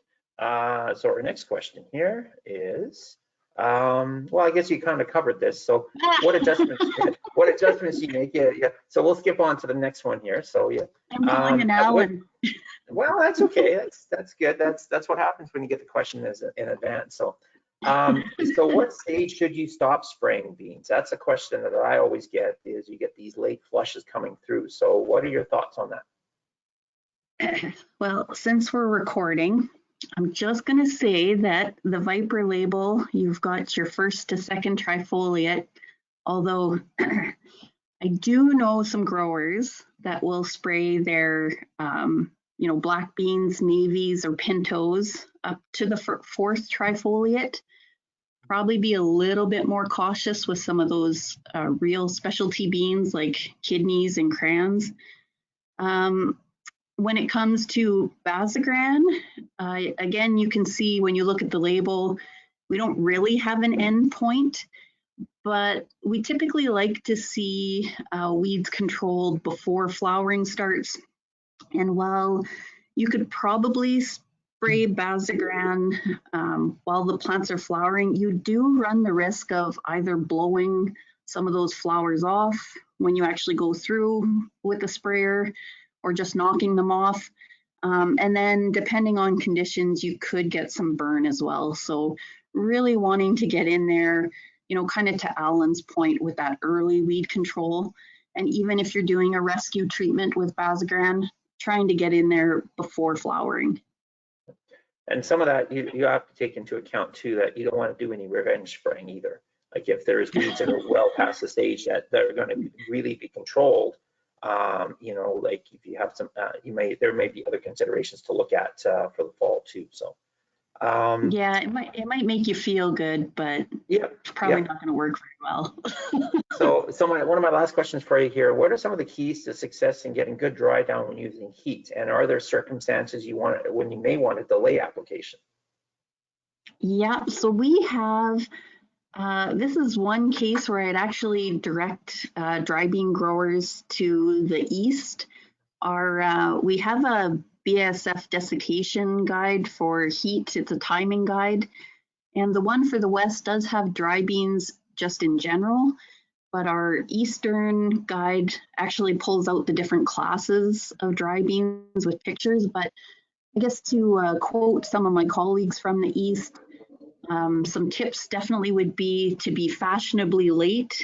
So, you know, we're looking for, you know, 80 to 90% leaf drop. You definitely want to check in on the pods too, or make sure the beans inside are drying down. You don't have green squishy beans. And so, yeah, if you think you're going in too early, then wait a few days. The other thing you want to do with heat, and this will differ from what Doug's going to talk about for Reglone, but think Dolly Parton. You want to spray from 9 to 5. That's when you're going to get your best activity from heat. You want to go on sunny days. So again, very different from what Doug might tell you for Reglone. But similar to that, again, we're looking at a largely contact product here. I know often we think about heat mixed with glyphosate and other crops, but if we can't do that in our dry beans, then it's strictly contact and we need 20 gallons per acre. Use all the merge, use smaller droplets, but still get good penetration and low and slow travel speeds. Perfect. One more question that just came in on the chat here. What is the staging to apply pursuit on beans? So I'll add a caveat here. So we don't support pursuit so much in the West anymore. I can probably elaborate that on a bit, but I'll wait and see if the question pops up. But there is a reason for that. But again, pursuit,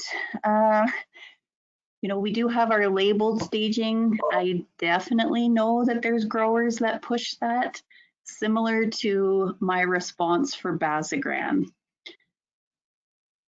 If is that clear enough? So you're talking up to the second trifoliate, what the staging would be then, correct? Oh, well, there's definitely growers that have pushed pursuit right up to flowering, I guess is what I'm saying.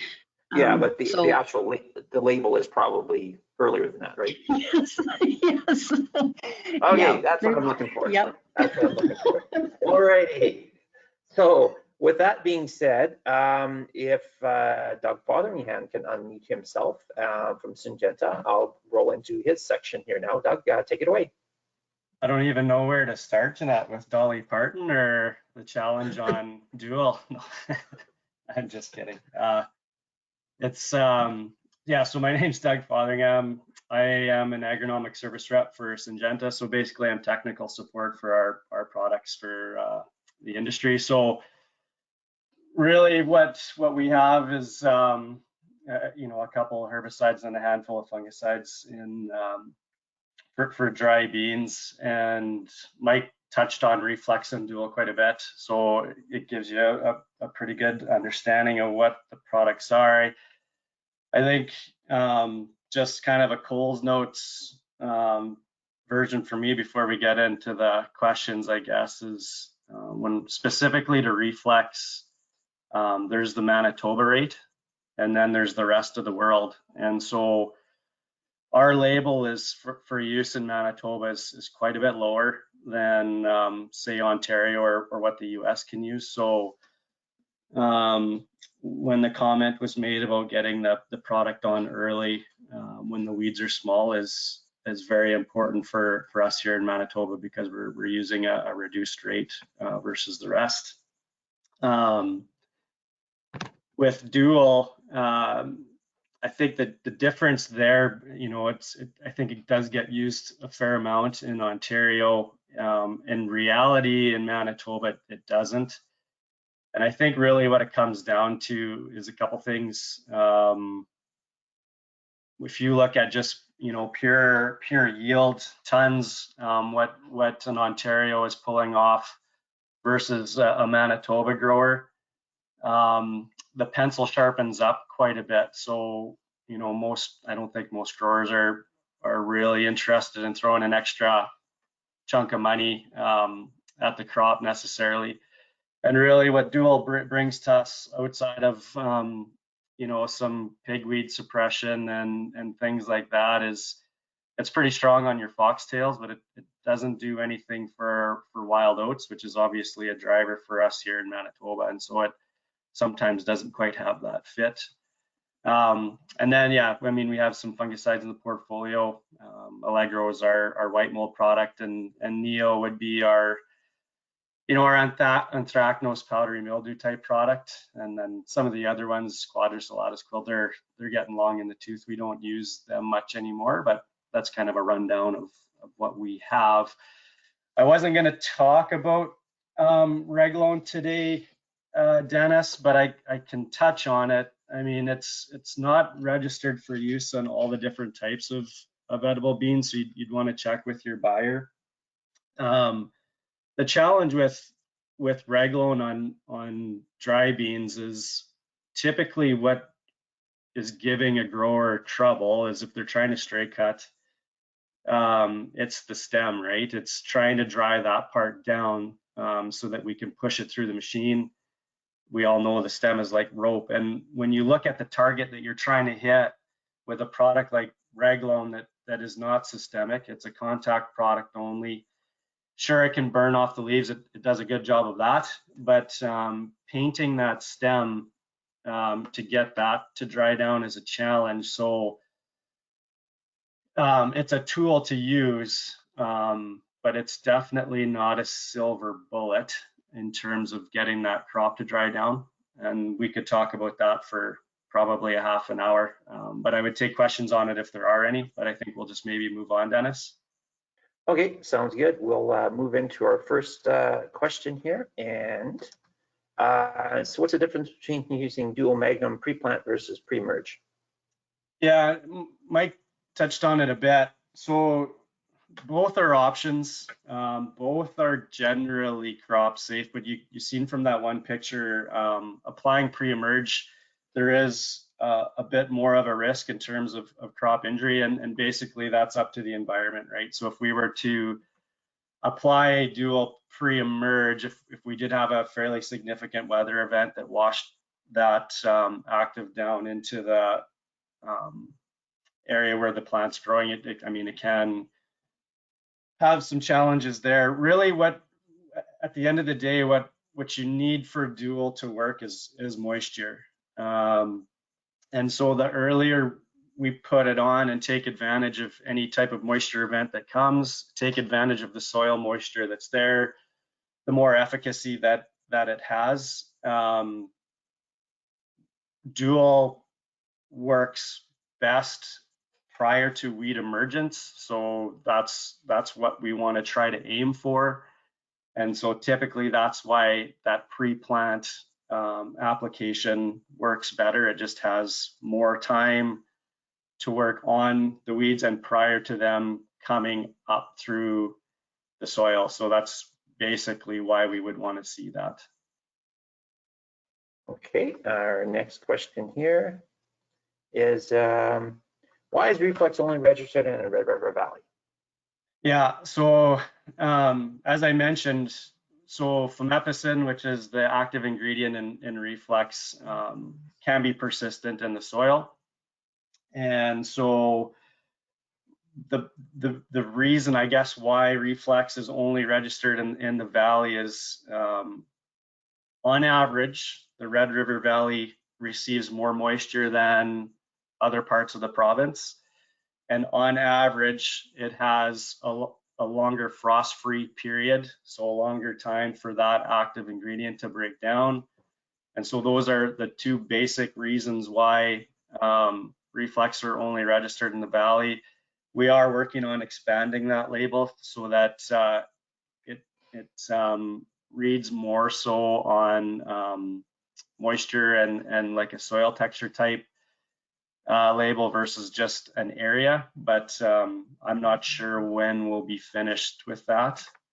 So as of right now, we'll have to stick to the valley, and it is a reality. I mean, I do know some growers closer to the border that like to use the 0.4 liter rate of Reflex, and carryover is a real deal. So we've stuck to the 0.23 liter rate with Reflex just in the valley to be safe, really. That's kind of what's going on there. Okay. Next, what are some of the weather conditions that can be most effective when using Reflex? Yeah, it's not a ton different than Basagram. There are some slight differences, I guess, but you know what? Reflex is a contact product. It doesn't have any systemic ability at all. We want to really be applying the product when the weeds are actively growing. That's when you're going to see the best result. So when it gets too cold and plants are shutting down, it's not going to do too much there, obviously. When it gets too hot, there's a couple things going against Reflex, I guess. One would be if it's hot enough that the weeds aren't actively growing and taking in the active ingredient, they're not going to work. It's not going to work quite as well. Reflex is somewhat sensitive to sunlight as well. So, you know, if you bomb the product on a really hot day, when the light is very intense, if that active doesn't have time to get through the cuticle and into the plant, it's not going to work obviously very well, and it can break down under UV light if it sits on that leaf surface too long. So it's actually one of the reasons why I know there really isn't any available in Manitoba, but it's one of the reasons why we recommend turbocharge with Reflex. Is turbocharge does actually help offset some of that breakdown from UV light with Reflex to a certain extent. So that's one of the reasons why we recommend that. But anywhere between that 20 and 28 with some good humidity or reasonable humidity is kind of what we're looking for when we're applying Reflex. Cool. And final question, at what stage should you stop spraying beans with Reflex, and what can occur if sprayed late? Yeah, our label reads first to second trifoliate. I would never recommend anybody go past third, and it's really for a couple reasons. So the later you apply Reflex, the higher the chance for crop injury. So there's a couple reasons for that. As the plants get larger in size, they do have a little bit more trouble metabolizing fumepicin, so it can delay maturity, it can reduce growth. And let's remember that dry beans, similar to like a soybean, they're building their yield early. So if we reduce that, you know, that factory at all, there is the opportunity to reduce yield. So that's one reason why. The other reason why is there's a fairly long pre-harvest interval with Reflex. It's 84 days. So the later you go, the higher chance you have for that running into that pre-harvest interval issue. So try to apply it early. It not only from a crop safety perspective and a pre-harvest interval perspective.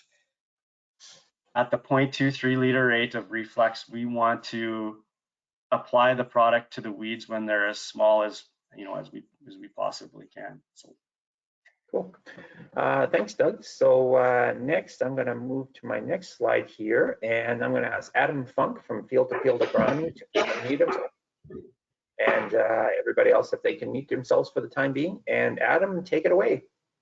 Perfect. Thank you so much, Dennis. Good morning, everybody. My name is Adam Funk. I'm an independent agronomist with Field to Field Agronomy. There's 4 of us covering southern Manitoba. I myself cover the southeastern part of the Red River Valley. So if you have any questions or comments about anything that I've talked about today, or I'm going to talk about, my Twitter and email are at the bottom of this slide. All right. So we will go into our first question for Adam. So Adam, how would you scout for fields on scout for weeds on a driving field, and let us know how you develop a recommendation for a producer? So I think it's important to start with the field cropping history. You know, Mike was talking a lot about how in Ontario they have dry bean corn rotations. I would say, you know, half of the fields I look at are kind of in that similar situation. You know, other ones are maybe in a 4-year rotation with some other crops like canola, cereals. So I think that's important. That's an important place to start. Also, what tillage practices are being used. So I myself look after no-till beans, strip-till beans, row crop cultivated, and conventional solid-seeded dry beans. So all of those also affect, you know, the weed pressure and some of the other issues in the field. So that's kind of where I start. And then, you know, does the field have any known issues? Do we have herbicide resistance that's known? You know, group 9 resistant kochia, you know, group 2 or 4 resistant kochia, or do we have major saline areas where there's huge patches, you know, of kochia or something like that? So that's kind of where I start. And then, you know, once I get into the field, I'm there at least once a week from planting till harvest. I'll use a W or kind of an N pattern to go throughout the field, usually trying to hit 2 headlands, a ditch, a tree line, checking those for weed pressure as well. And that's kind of how I cover the field. And then, you know, before the first herbicide, in-crop herbicide application, I'm looking for the weed pressure in the field, measuring that, what type of weeds do we have. And I'm also assessing the efficacy of that pre-emerge herbicide application if one was done.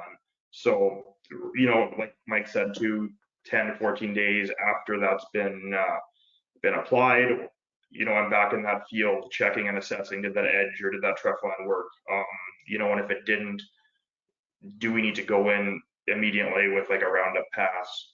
Or if it's a no-till field, where, you know, do we need to use a Roundup and a Gold Wing or something to burn off that field prior to or just shortly after planting? So I kind of use all these factors to kind of come up with recommendations throughout the season. And I think it's important to mention as well that you need to have constant and open communication with the producer throughout the whole stage.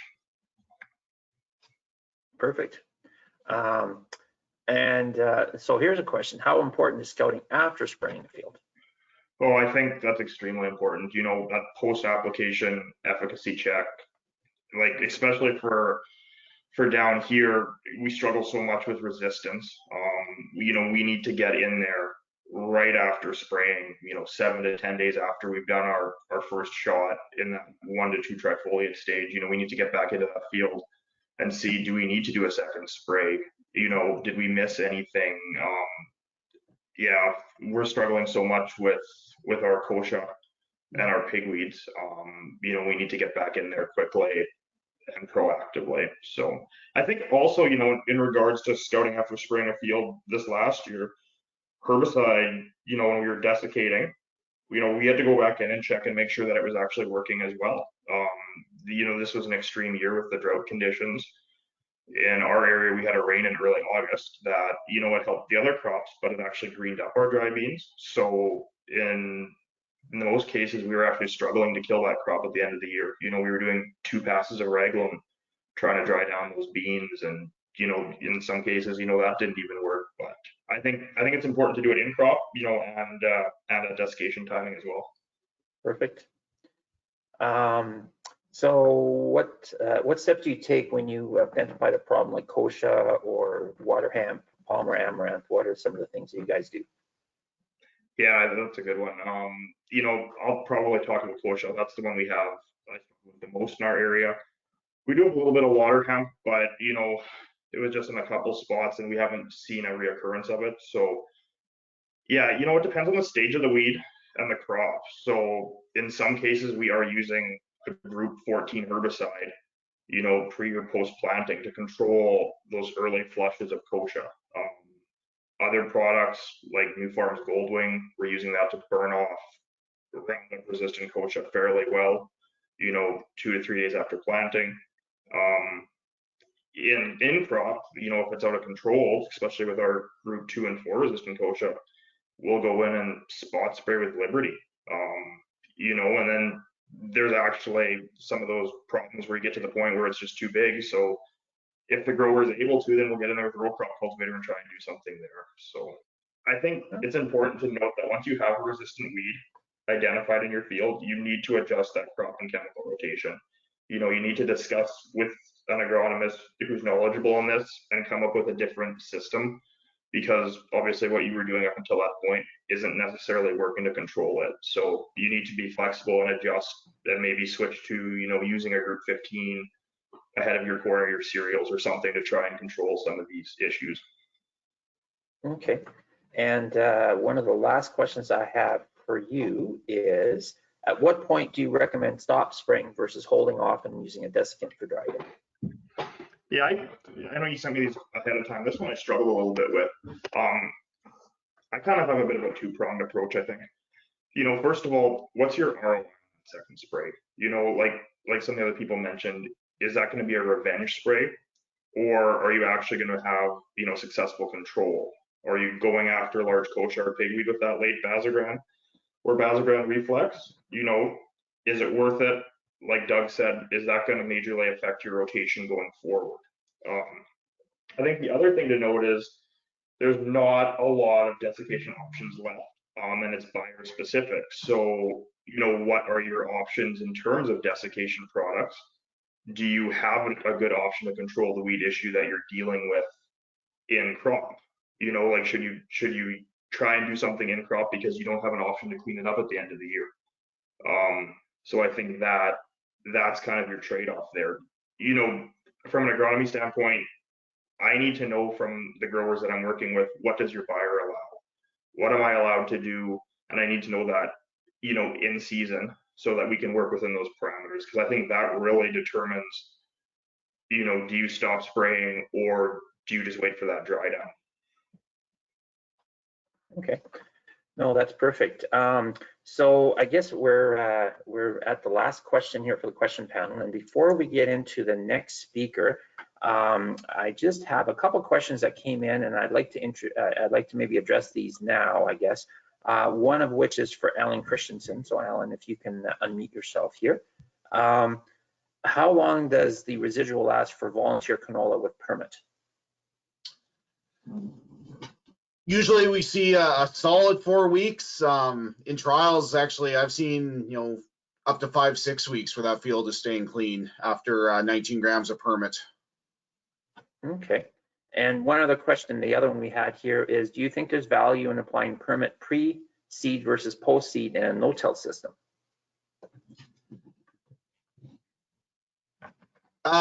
Sorry, hesitation there. Yeah, definitely. You know, tillage was one thing I didn't know if it was going to come up during time, but lots of guys are changing tillage practices, and that's making it a little bit more tricky to use some of these soil applied herbicides.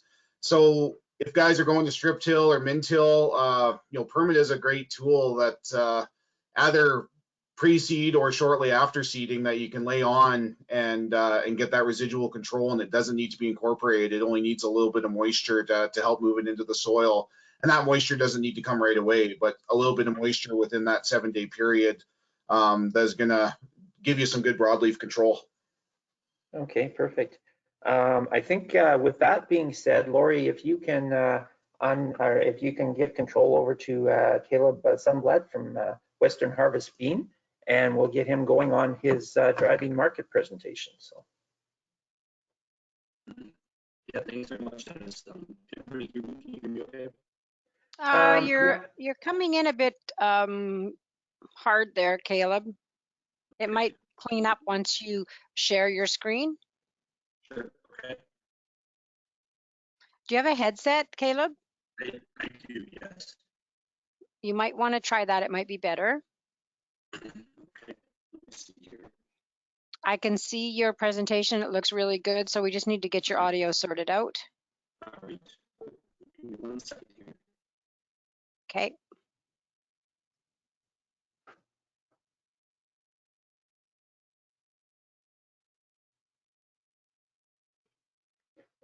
Yeah, the joys of technology. Sometimes these things just take a couple minutes. So I had problems in Michigan today, so nothing like Equal Foods grade. So I no complaints, but Right now, Caleb, your audio is not, we can barely hear it. It's very really, okay. in and out. Yeah. All right, let me see if I can change my audio.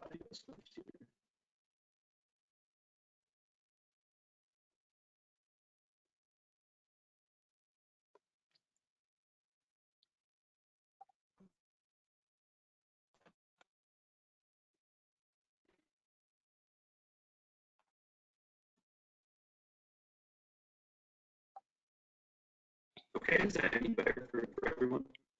No, it is not. No. Our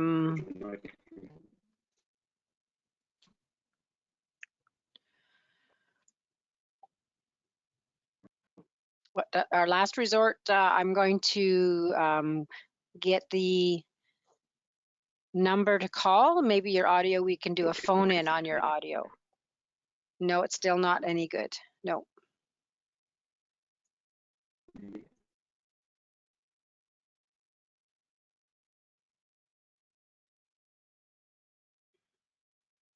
do we want to try the phone in on this one? Yes, I just have to find that. If Caleb, if you can actually go to your join link, it should have a phone in number for you, and the webinar ID will be there as well.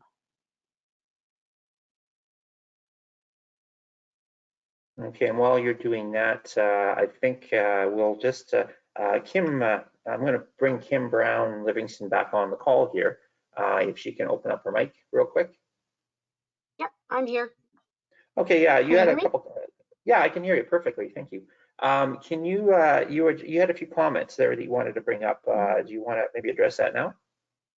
Yeah, thanks. Well, we've got such a great group of panelists on there with all the products. Lamb's quarters, I get a lot of calls on lamb's quarters, and not just in this crop, in lots of crops, like even canola. All of a sudden it seems to be bad and it gets really big, and people are like, oh, it's, you know, is it resistant? I'm sure I sprayed it.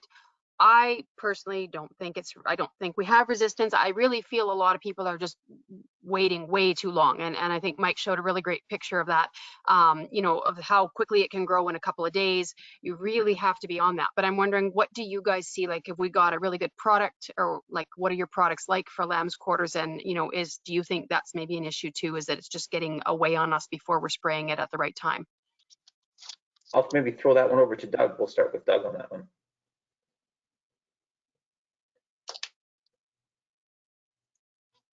And see if he's still there.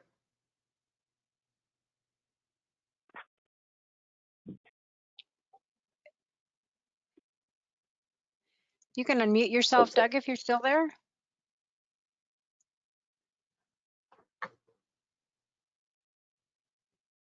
Yeah, he may have stepped off for a minute. So.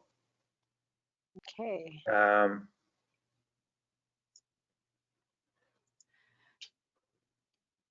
Oh. And Okay. Hey, Dennis, I could speak to a couple of points if you wanted. sure, that would be good. Yeah, so we experienced a similar situation in Ontario that, and if you look at the last 20 years of resistance testing with lamb's quarters, like less than 25% of all samples sent in are actually herbicide resistant. So it just speaks to other factors resulting to poor control. A lot of that is size and conditions at the time of application. So big lamb's quarters, dry conditions where they're hardened off with that thick you know, leaf layer, it makes it a challenge. There's been a lot of work to show that adding soil applied herbicides that do have some level of control what it does is, like, if you do get lamb's quarters escapes, they tend to be a little bit more consistent in how they come up, and then so just a little bit easier to time with post-emergent applications. So there's no silver bullet for it, but what I would say to you is like the track record, at least in Ontario, is that, yeah, it's not a resistance issue more so than just a timing and then just a hardening off by environmental conditions. Okay. I'm going to interrupt just quickly. Caleb, do you want to try your audio again? Yeah, sure, Lori. Can everyone hear me now? Is that better? That's perfect. Go ahead. Very good. Sorry, my apologies. Little technical difficulties, but go ahead and finish your discussion, Dennis, and then whenever. Yeah, no, I think that's good. No, I appreciate you signing in now. So I on the phone here. So we'll turn it over back to Caleb and let him continue his presentation. Sure. Yeah. Well, excuse me. Good morning, everyone, and Dennis, thanks for inviting me to do this. I was hoping and looking forward to being out there in person, but certainly been a challenge for anybody to get together, and especially us here in the States traveling across the border.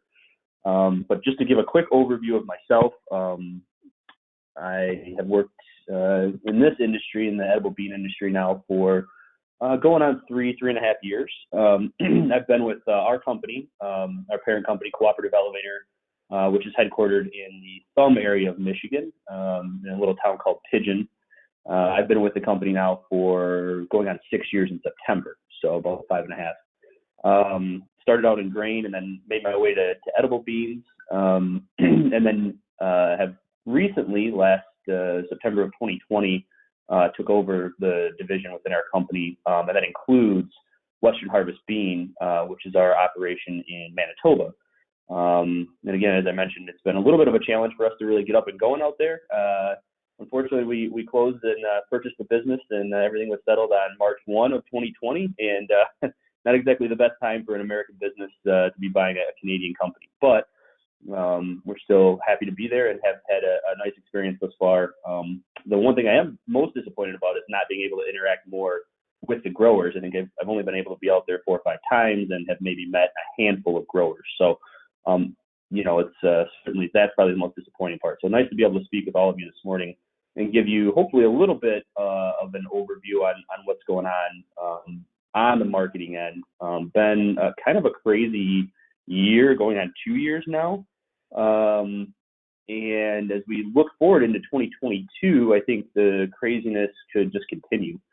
What I wanted to do today is just sort of do this really in 2 stages. The first is to review what happened in 2021 and have that set the stage for sort of what I'm thinking and mix in some of the current market dynamics as we move forward into 2022 and even into the future, what the trends are and how that could, what the impacts are on the market. In general, now this is again sort of a general overview, but in 2020 we really saw COVID be obviously the main story, and it still remains that way somewhat on the shipping and logistics side of the business. But on the consumption side and the demand side, 2020 really changed the game. We were coming off a year with good production and generally stable prices in 2020, and then moving into 2021, into the spring of 2020, and then into the 2020 crop cycle and into 2021. Overall carryout stocks were reduced dramatically, and you look at the amount of business that was done between March of 2020 and June of 2020. It was pretty incredible, and really what that led to is a need for the 2020 crop to sort of replenish the pipeline, and then moving forward, another strong year was needed in 2021. And what we saw was the market generally reacted to the 2020 demand bump by increasing acres of the 2020 crop and when we planted the crop. And then we had a decent crop in 2020, and production was strong, but the demand was such that we really couldn't afford to lose any production into 2021. Well, what happens is you see acres decreased, soybean prices, we come off a record amount of acres in 2020. Soybean prices rally strong through the winter and the spring. Competition for acres increases. Prices don't respond at contracting time as quickly, and you're left with less acres. And then, of course, the production issues that we saw in the western producing regions, Manitoba obviously not also included in that, Mindac area as well, hard hit with production issues.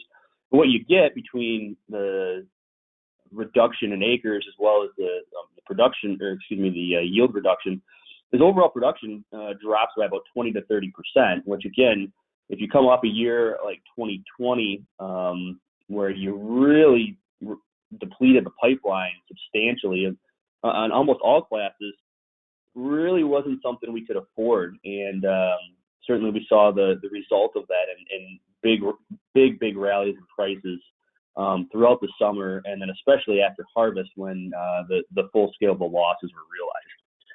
So to put that into perspective, I do have a couple tables here to kind of show you the numbers. This is the most recent numbers from the USDA, and I think it paints a pretty good picture. If you just drop down to the lower right-hand corner, you see the production loss. Again, 2019 crop was decent size, but certainly was not the size that we needed to pick up with the demand increase that we saw March of 2020 and onward. The 2020 crop really responds to that as the acres get increased here in the U.S. Quite substantially. You see that number jump from 1.1 million to 1.6 million total acres of edible beans. And then last year, again, the acres are reduced, but certainly still above the 2019 level, but your production is significantly impacted. You look at the yield per acre numbers, and these, again, are aggregate numbers of all the classes. Here in Michigan, we had a really good crop. Wasn't maybe as big as we were expecting. It did break the record, but was not an absolute home run by any stretch. We averaged 24 bags or 2,400 pounds an acre. But really the big story obviously is North Dakota only averaging a 10-bag crop, or a little over 1,000 pounds an acre, which is a big disappointment for them and really something they couldn't afford. So we reduced production. Again, if you look at the lower right-hand corner, we reduced production by, again, 30%, quite a bit in just 1 year. On a class-by-class level then, these are numbers that are compiled by myself through the USDA numbers, as well as the Manitoba pulse and soybean grower numbers and a few other sources. But overall, we'll start with pinto beans, most probably pressing and important topic to most of the growers probably on the call today. You look at the Manitoba acres, I'd say at 85,000 last year, remained very, very strong, despite, in general, a trend to decrease acres. Pinto bean acres really held strong. But the production numbers, again, you look at the big decrease was in North Dakota, a state that can really swing and fluctuate acres pretty wildly. They cut over 100,000 acres, and then they also reduced the yield from 17 bags or 1,700 pounds to actually under 1,000 pounds an acre. And all that wraps up into, you see the total production number there, down back towards 9.5 million hundredweights. Is a big cut, Certainly, I think the production, and I'll kind of go show the carryout numbers here. The production in 2020 at over 16 million bags was huge, and maybe we overproduced pintos a little bit, which led to the lower price going into the 2021 crop cycle. But to cut 7 million hundredweights in 1 year of production is pretty substantial, and you've seen the impact again in pricing in the pinto market. On blacks, this is something I can speak a little more confidently on, as we in Michigan and specifically Co-op Elevator, this is kind of our main area that we operate in as black beans. But a large crop in Michigan last year. But again, the big takeaway here for me is, despite North Dakota reducing their acres in pinto beans, they didn't swing into black beans. In fact, they actually cut black bean acres as a percentage almost even more than they cut pinto bean acres. And again, their yield under 1,000 pounds an acre. North Dakota having an under a million bag crop, and I apologize, I always speak in in hundredweights or bags. And I know typically you guys speak in pounds or tons. So if it's a little lost in translation, I'll try to keep switching back and forth. But it really is pretty self-explanatory when you look at the total production number going from 7.5 million down to under 5.5 million. A cut of 2 million hundredweights in production is real substantial. You know, we project, and if you look at that total available number, you cut 1.4 million bags that's available to the market year over year. You're going to kind of getting into that point where really you're going to have to start rationing demand. And we've seen that, and quite frankly, the thing that drives that demand rationing is price, right? So the price has increased enough here where we've actually started to see the demand drop on black beans, but the price remains very firm. The other one I wanted to touch on is an individual class because it's one of the larger planted in terms of acreage is navy beans. Again, Manitoba acre is pretty steady for the third year in a row, right? Just around that 40,000 acre mark. I know last year there was a little bit of problem sourcing seed for Manitoba, but the acres did go in the ground. And if you look overall, you know, navy beans, even in areas like Manitoba and North Dakota, where generally speaking, you struggled quite a bit on some of the other classes, navy beans performed okay. Really an outstanding crop in Michigan. 2,700 weights an acre is absolutely phenomenal. You know, we reduced acres, you see, from 324 down to 286, but, you know, so it leads to a little over 1 million bag decrease in production. However, navy is really the area I'd say, you know, we had a large carryover last year. We really only cut 400,000 hundredweights off of the, so 40 million pounds off of the total available to the market.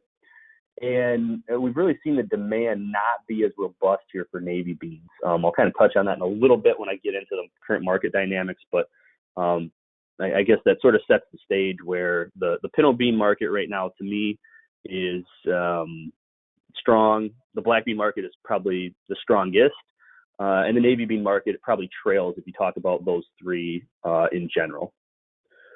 Did want to talk about a few of the market dynamics we're seeing in pinto beans right now.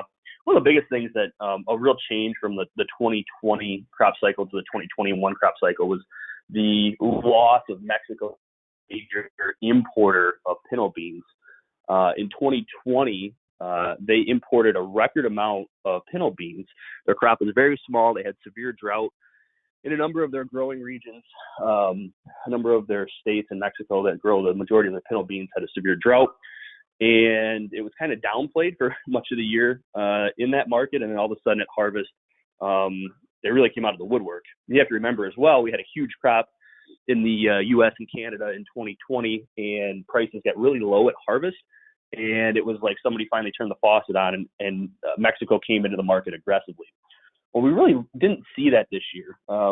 Production of pintos in Mexico was back up. Some of the areas that traditionally are black bean growing areas, Durango, Zacatecas, some of those states switched more acres to pinto beans, and their production was generally better.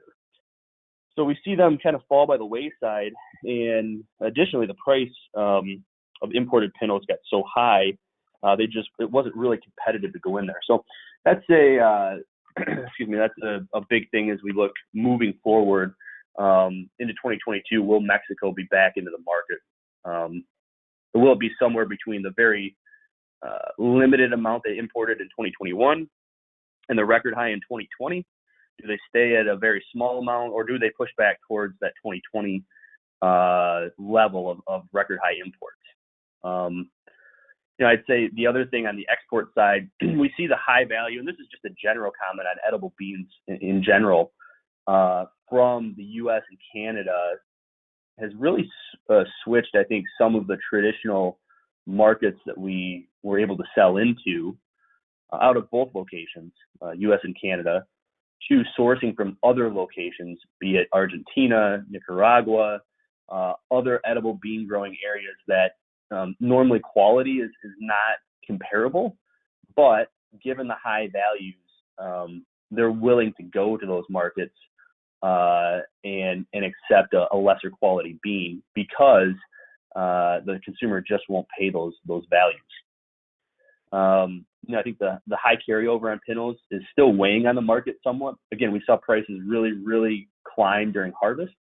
But I do think that there's a little bit more of a cap on pinnos than there was on black prices. And I think you're starting to see a little bit more of an impact of that now because there was just generally more pinno beans around coming out of 2020 and going into 2021.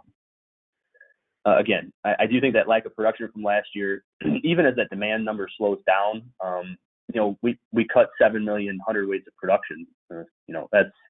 That's a significant amount. So despite what I think is probably you're starting to see a little more weakness in pinnos develop than in black beans. It's not like this market to me is going to run away and hide. It's still going to have to support firm prices. And I think the next 2 points also underscore that, what's going to happen with seed issues. Seed availability is always an interesting case. Seems like every year we talk about at least one class of beans that there's no seed available and we won't get it in the ground. And then, eventually it does come around. However, I do think there's legitimate concerns about the availability of certain varieties of pinnos this year in particular. And quite frankly, I think buyers here have been starting to come into the market for the 2022 crop, but they see a large carryover number, a large disparity right now between the 2021 crop number and the 2022 new crop numbers.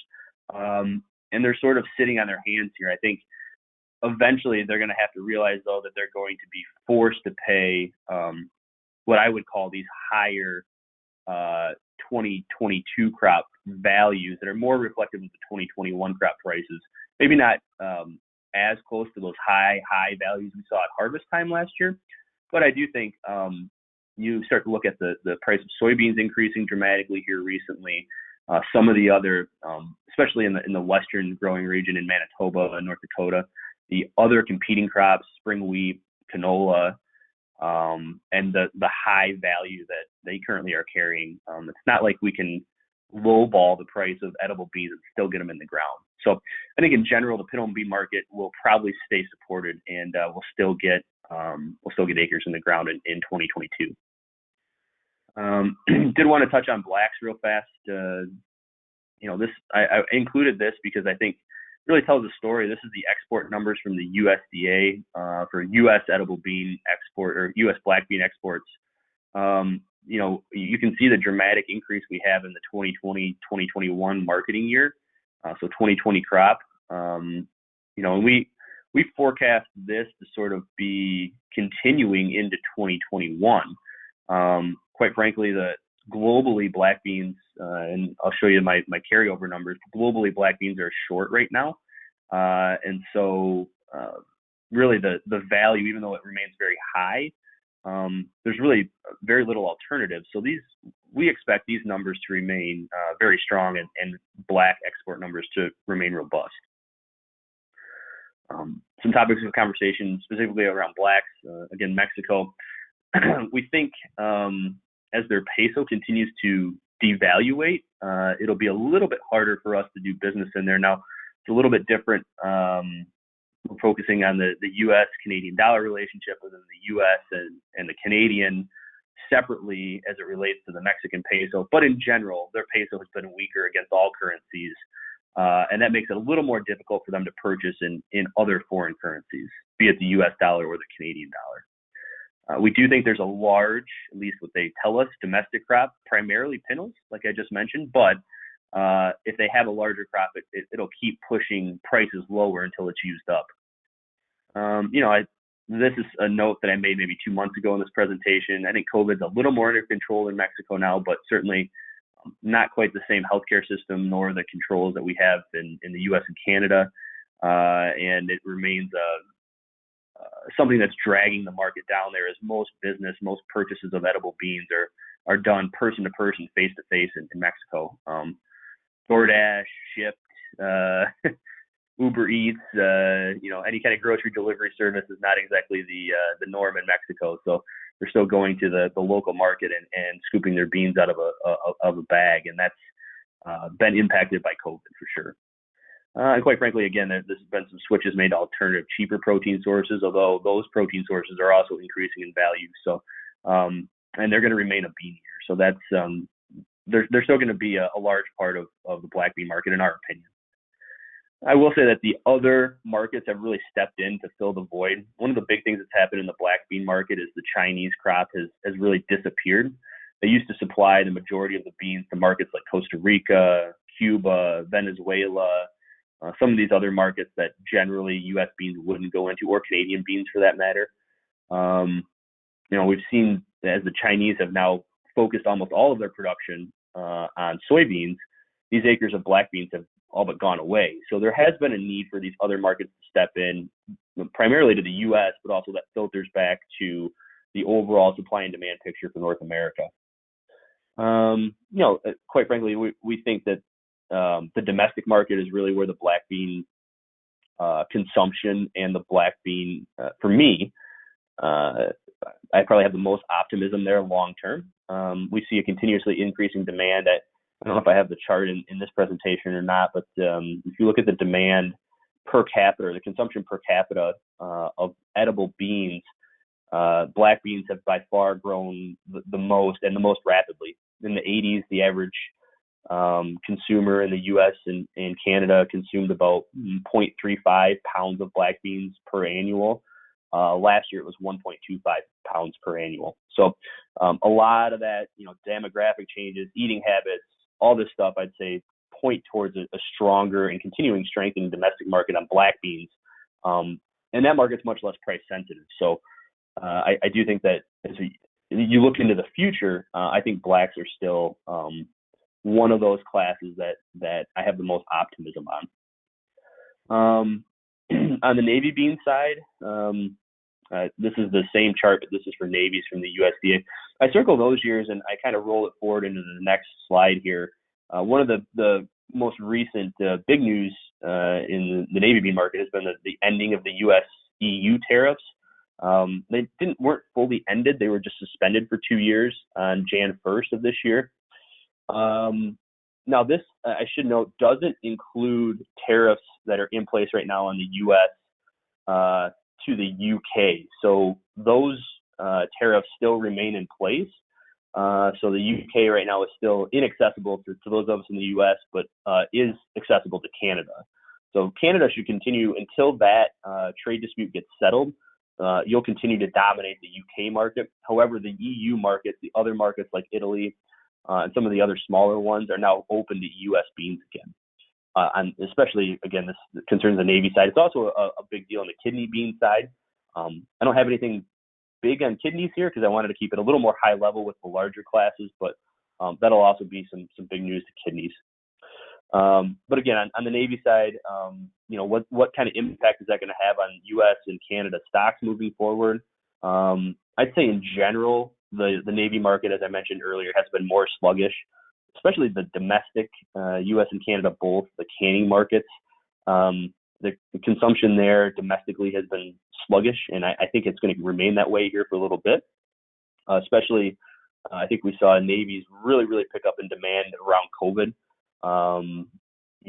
As canned beans flew off the shelves, I think navies got a huge bump in demand from that, and really have really lost strength here over the past year or so. And export-wise for navy beans, again, it's going to be real interesting to see what happens and how it rebalances with the U.S. now being able to ship back to the EU. Just a couple quick slides here, and again, I wanted to touch on some long-term thoughts that I have on the edible bean market. So a couple things for you to take away from this. This is a study done by the Economic Research Service of the USDA. I think people intuitively know this, and this was only through 2018. I would say post-COVID, these lines have even further diverged, and that's people who eat food at home versus where this is shares of actual expenditures. We now see people spending more money on food that's eaten away from the home versus consumed at home. And I think these numbers, again, have probably even further diverged since COVID started. So that rolls into my next slide, which is the types of places that these people are consuming the food away from home from. You can see over the past 20 years, we've seen a big increase in limited service fast food or fast casual dining really start dominating the market of where people consume food away from their home.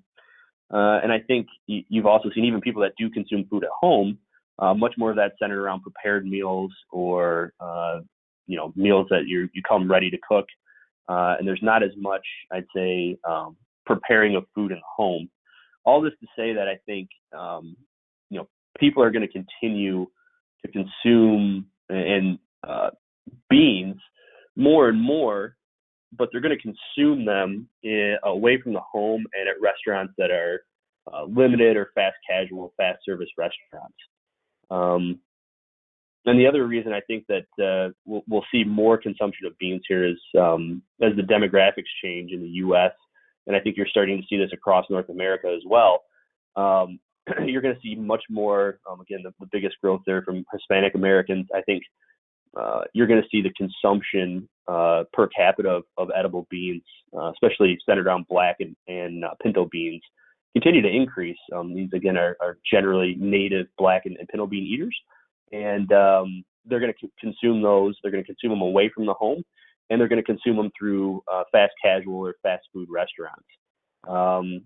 So I think in general, if you're a bean grower here, this slide combined with the other two slides really tell you where the market's focus is going to go. It's not going to be so much on the package market, so that premium quality, nice shiny looking bean anymore that looks good in the packages. That market's still going to be there. The export markets are still going to be there. But generally speaking, the consumption trends would tell me that the big jump is going to come right here at home. And it's going to come through, these away from home restaurants type businesses. Again, that was a little bit more of a long-term look. If we look at where we are headed out of 2021 and headed into 2022, first I'll start with pinto beans. This is taking those above the line numbers of production and the carry-in stocks, and then adding in what we forecast for demand. You see a big drop in export demand. Domestic demand also dropping as the prices moved quite a bit higher, but with so much less available to the market, we think the carry-out of pintos could be under 2 million hundredweights, and quite frankly, I think this could be closer to 1.5 million when all is said and done. So that'd be a cut of about half from what we saw in the prior year. So I think there's some optimism there on the pinto bean market for prices to remain strong. Certainly, I don't think it's going to approach that 2019 level when we were basically out headed into the 2020 crop year, but I do think that it'll definitely be one of the lower carryout years in pinto beans.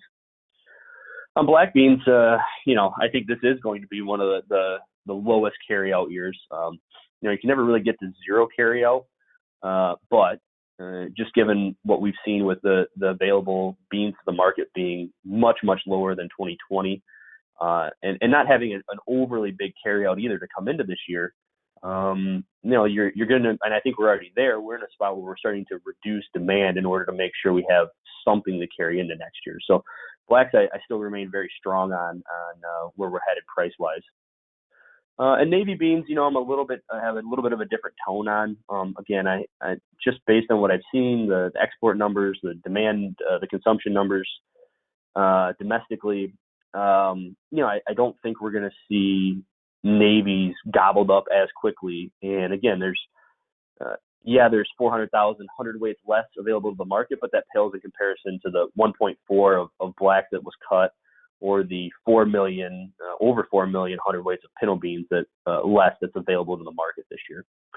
So in general, I think that navies could be the one, at least on my side, from my point of view, that might struggle a little bit to support these higher prices moving forward. Finally, as we go into 2022, I think this wraps up to say, what are we going to do with acres? Generally, we'd say that right now prices seem to favor some increased dry bean acres, but kind of the feedback I've heard so far, at least from the Manitoba producer, even the Mindac producer, is they intend on planting less dry bean acres. Soybean prices again are on the rise. Your canola prices are very strong. Your spring wheat prices, and I think in general your experience with edible beans here, the past few years, some of the struggles you had, especially last year, not only yield-wise, but quality-wise with the drought conditions, are going to potentially put some more acres, or remove some acres from edible beans, even at these higher values. Quite frankly, I think the first thing that we got to figure out is what the pinto bean acres are going to do, right? I think that new crop value right now, is that sustainable moving forward? I would tend to think it is, because again, for all the reasons I laid out, the pinto bean market is not at all oversupplied right now. We're going to need pinto acres this year. And if there's enough pressure from other markets, something's got to give. Something has to, influence growers to plant pintos, and it's going to have to be higher prices. And again, that to me is the first domino to fall. And then those big acreage swings, what other markets do they affect? Blacks, navies, so on and so forth. Production then, again, I wish I could tell you what's going to happen. I see some people talking about moisture in the chat. I know last year your snow cover was very, very minimal. Sounds like you just got a big shot of snow here recently. But obviously there's coming off a year in which you were very, very moisture deficit. You're going to need a good rest of the winter and a good spring. You're going to need a good planting season. You're going to need a strong summer with timely rains that, quite frankly, didn't happen last year. So will you, my biggest question is, what's going to be the recovery efforts like in Mindac and Manitoba? In Michigan, I think the other big producing area, we talk about black and navies. Our biggest question is, can we push that record even higher this year? I'd say coming out of the fall, we had really strong reason to believe that going into 2021 going into 2022, there's going to be a lot of excitement around growing edible beans. And I think we're primed for another good year here in Michigan. If you look at our seed sales in Michigan today, it would suggest that we're definitely going to be up in acres here. You look at the market dynamics then, again, some of the things I touched on, the big questions I have: what's Mexico going to do, especially on black and pinto beans? That's really going to influence a lot of what happens with our black and pinto markets. Those other export markets that I touched on, especially on the black bean side, are they going to continue to support growth? That domestic demand, do we see that continue to expand, particularly on blacks? Does it carry over and start expanding on pinto beans? Generally, it's been flat to sort of growing on pintos, but really more price dependent, more price elastic. Does that continue to be the case? What's going to be the impact of that tariff removal from the EU? Does the UK follow suit and also remove tariffs? Is that sort of the Canadian dominance in that market? Does that go away? And what does that have an effect, or what kind of effect does that have on, again, a Navy market that I feel is already sluggish? And then the bottom line of what I think is going to influence this whole thing going forward is COVID. Unfortunately, it's still a big topic, and it hampers us every day. The shipping challenges we're dealing with right now in the industry are just absolutely terrible. Despite, again, I put those numbers up there and I say this is what the demand shows, and this is, from my end, this is what our sales are doing. I can tell you that sales and actual shipments, there's a big disparity between those today, and everybody's dealing with that. Slowdowns at the ports, lack of truckers, lack of rail personnel, so rail cars aren't coming in a timely fashion. All of these things are going to back this up, and even though a lot of the beans might be sold, if they don't ship in a timely fashion, there's going to be a bigger carryover number reported, and that could artificially push this market lower. So that's one of the things that I'm definitely watching as we move into 2022. And I would hope to leave you with some good news on that front, but we haven't been given anything to really excite me yet on that. But again, I didn't touch too much on the specialty classes. I will say I think they will continue to hold their values. Most of those have been quite strong. We really aren't going in any sort of oversupplied situation. Cranberries, kidney beans, both of those, I think, both whites and darks on the kidney side, are going to need acres come next year. We didn't overproduce those in 2021, and I think the demand has been strong, and they're going to retain high values, especially as the other classes your larger classes, your Pinnells, your Blacks, your Navies, demand a higher price to get planted, it's going to keep those values of the specialty classes up there. So I don't really see any class right now that I would be nervous about the bottom falling out. But that's what I had. So Dennis, I appreciate it. I guess if there's any questions or anything like that, I can certainly share my thoughts. Oh, yeah, thank you very much. Very good presentation. We do have a few questions here coming off as well. Sure. If you just want to put your main slide back up, go to your first slide, just your intro slide there, that would be good. And yeah, so the first question that I have for you, I guess, is, and this is more, where is your plant located in Manitoba? Yeah, sure. Yeah, sure. So we have two processing plants. One is in Morden. It's probably one of our on the smaller side of our two processing plants, and then the other one, our main one, is in Plum Coulee.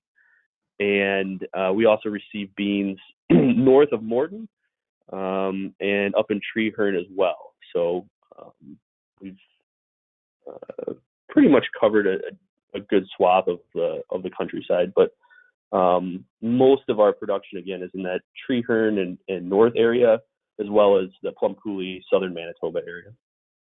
Okay, sounds good. And who's your buyer out this way? Sure, yeah. Yeah, sure, absolutely. So Tina Scott, who has been around the Manitoba edible bean business for quite some time, is with us. She does most of the buying. She works out of our Morden location and does most of the buying, I'd say, of our western area of our production, and then our south and east area of production. Justin Friesian, who some of you may know, he's a local farmer in that area too, from the Altona area, is our buyer in that area. So Justin and Tina, and they both, again, we also are a big seed supplier, so they both work on that side of the business as well. Okay, perfect. One of the questions here from the chat here is, with changes to, there's actually two parts to this, but so the first one is, with changes to consumption habits of consumers eating beans in restaurants versus at home, do you see any grading changes in the future where splits might be less of an issue? Sure. Yeah, I do think there's going to be a bit of a rebalancing in terms of how as a buyer we look at what determines a number one quality.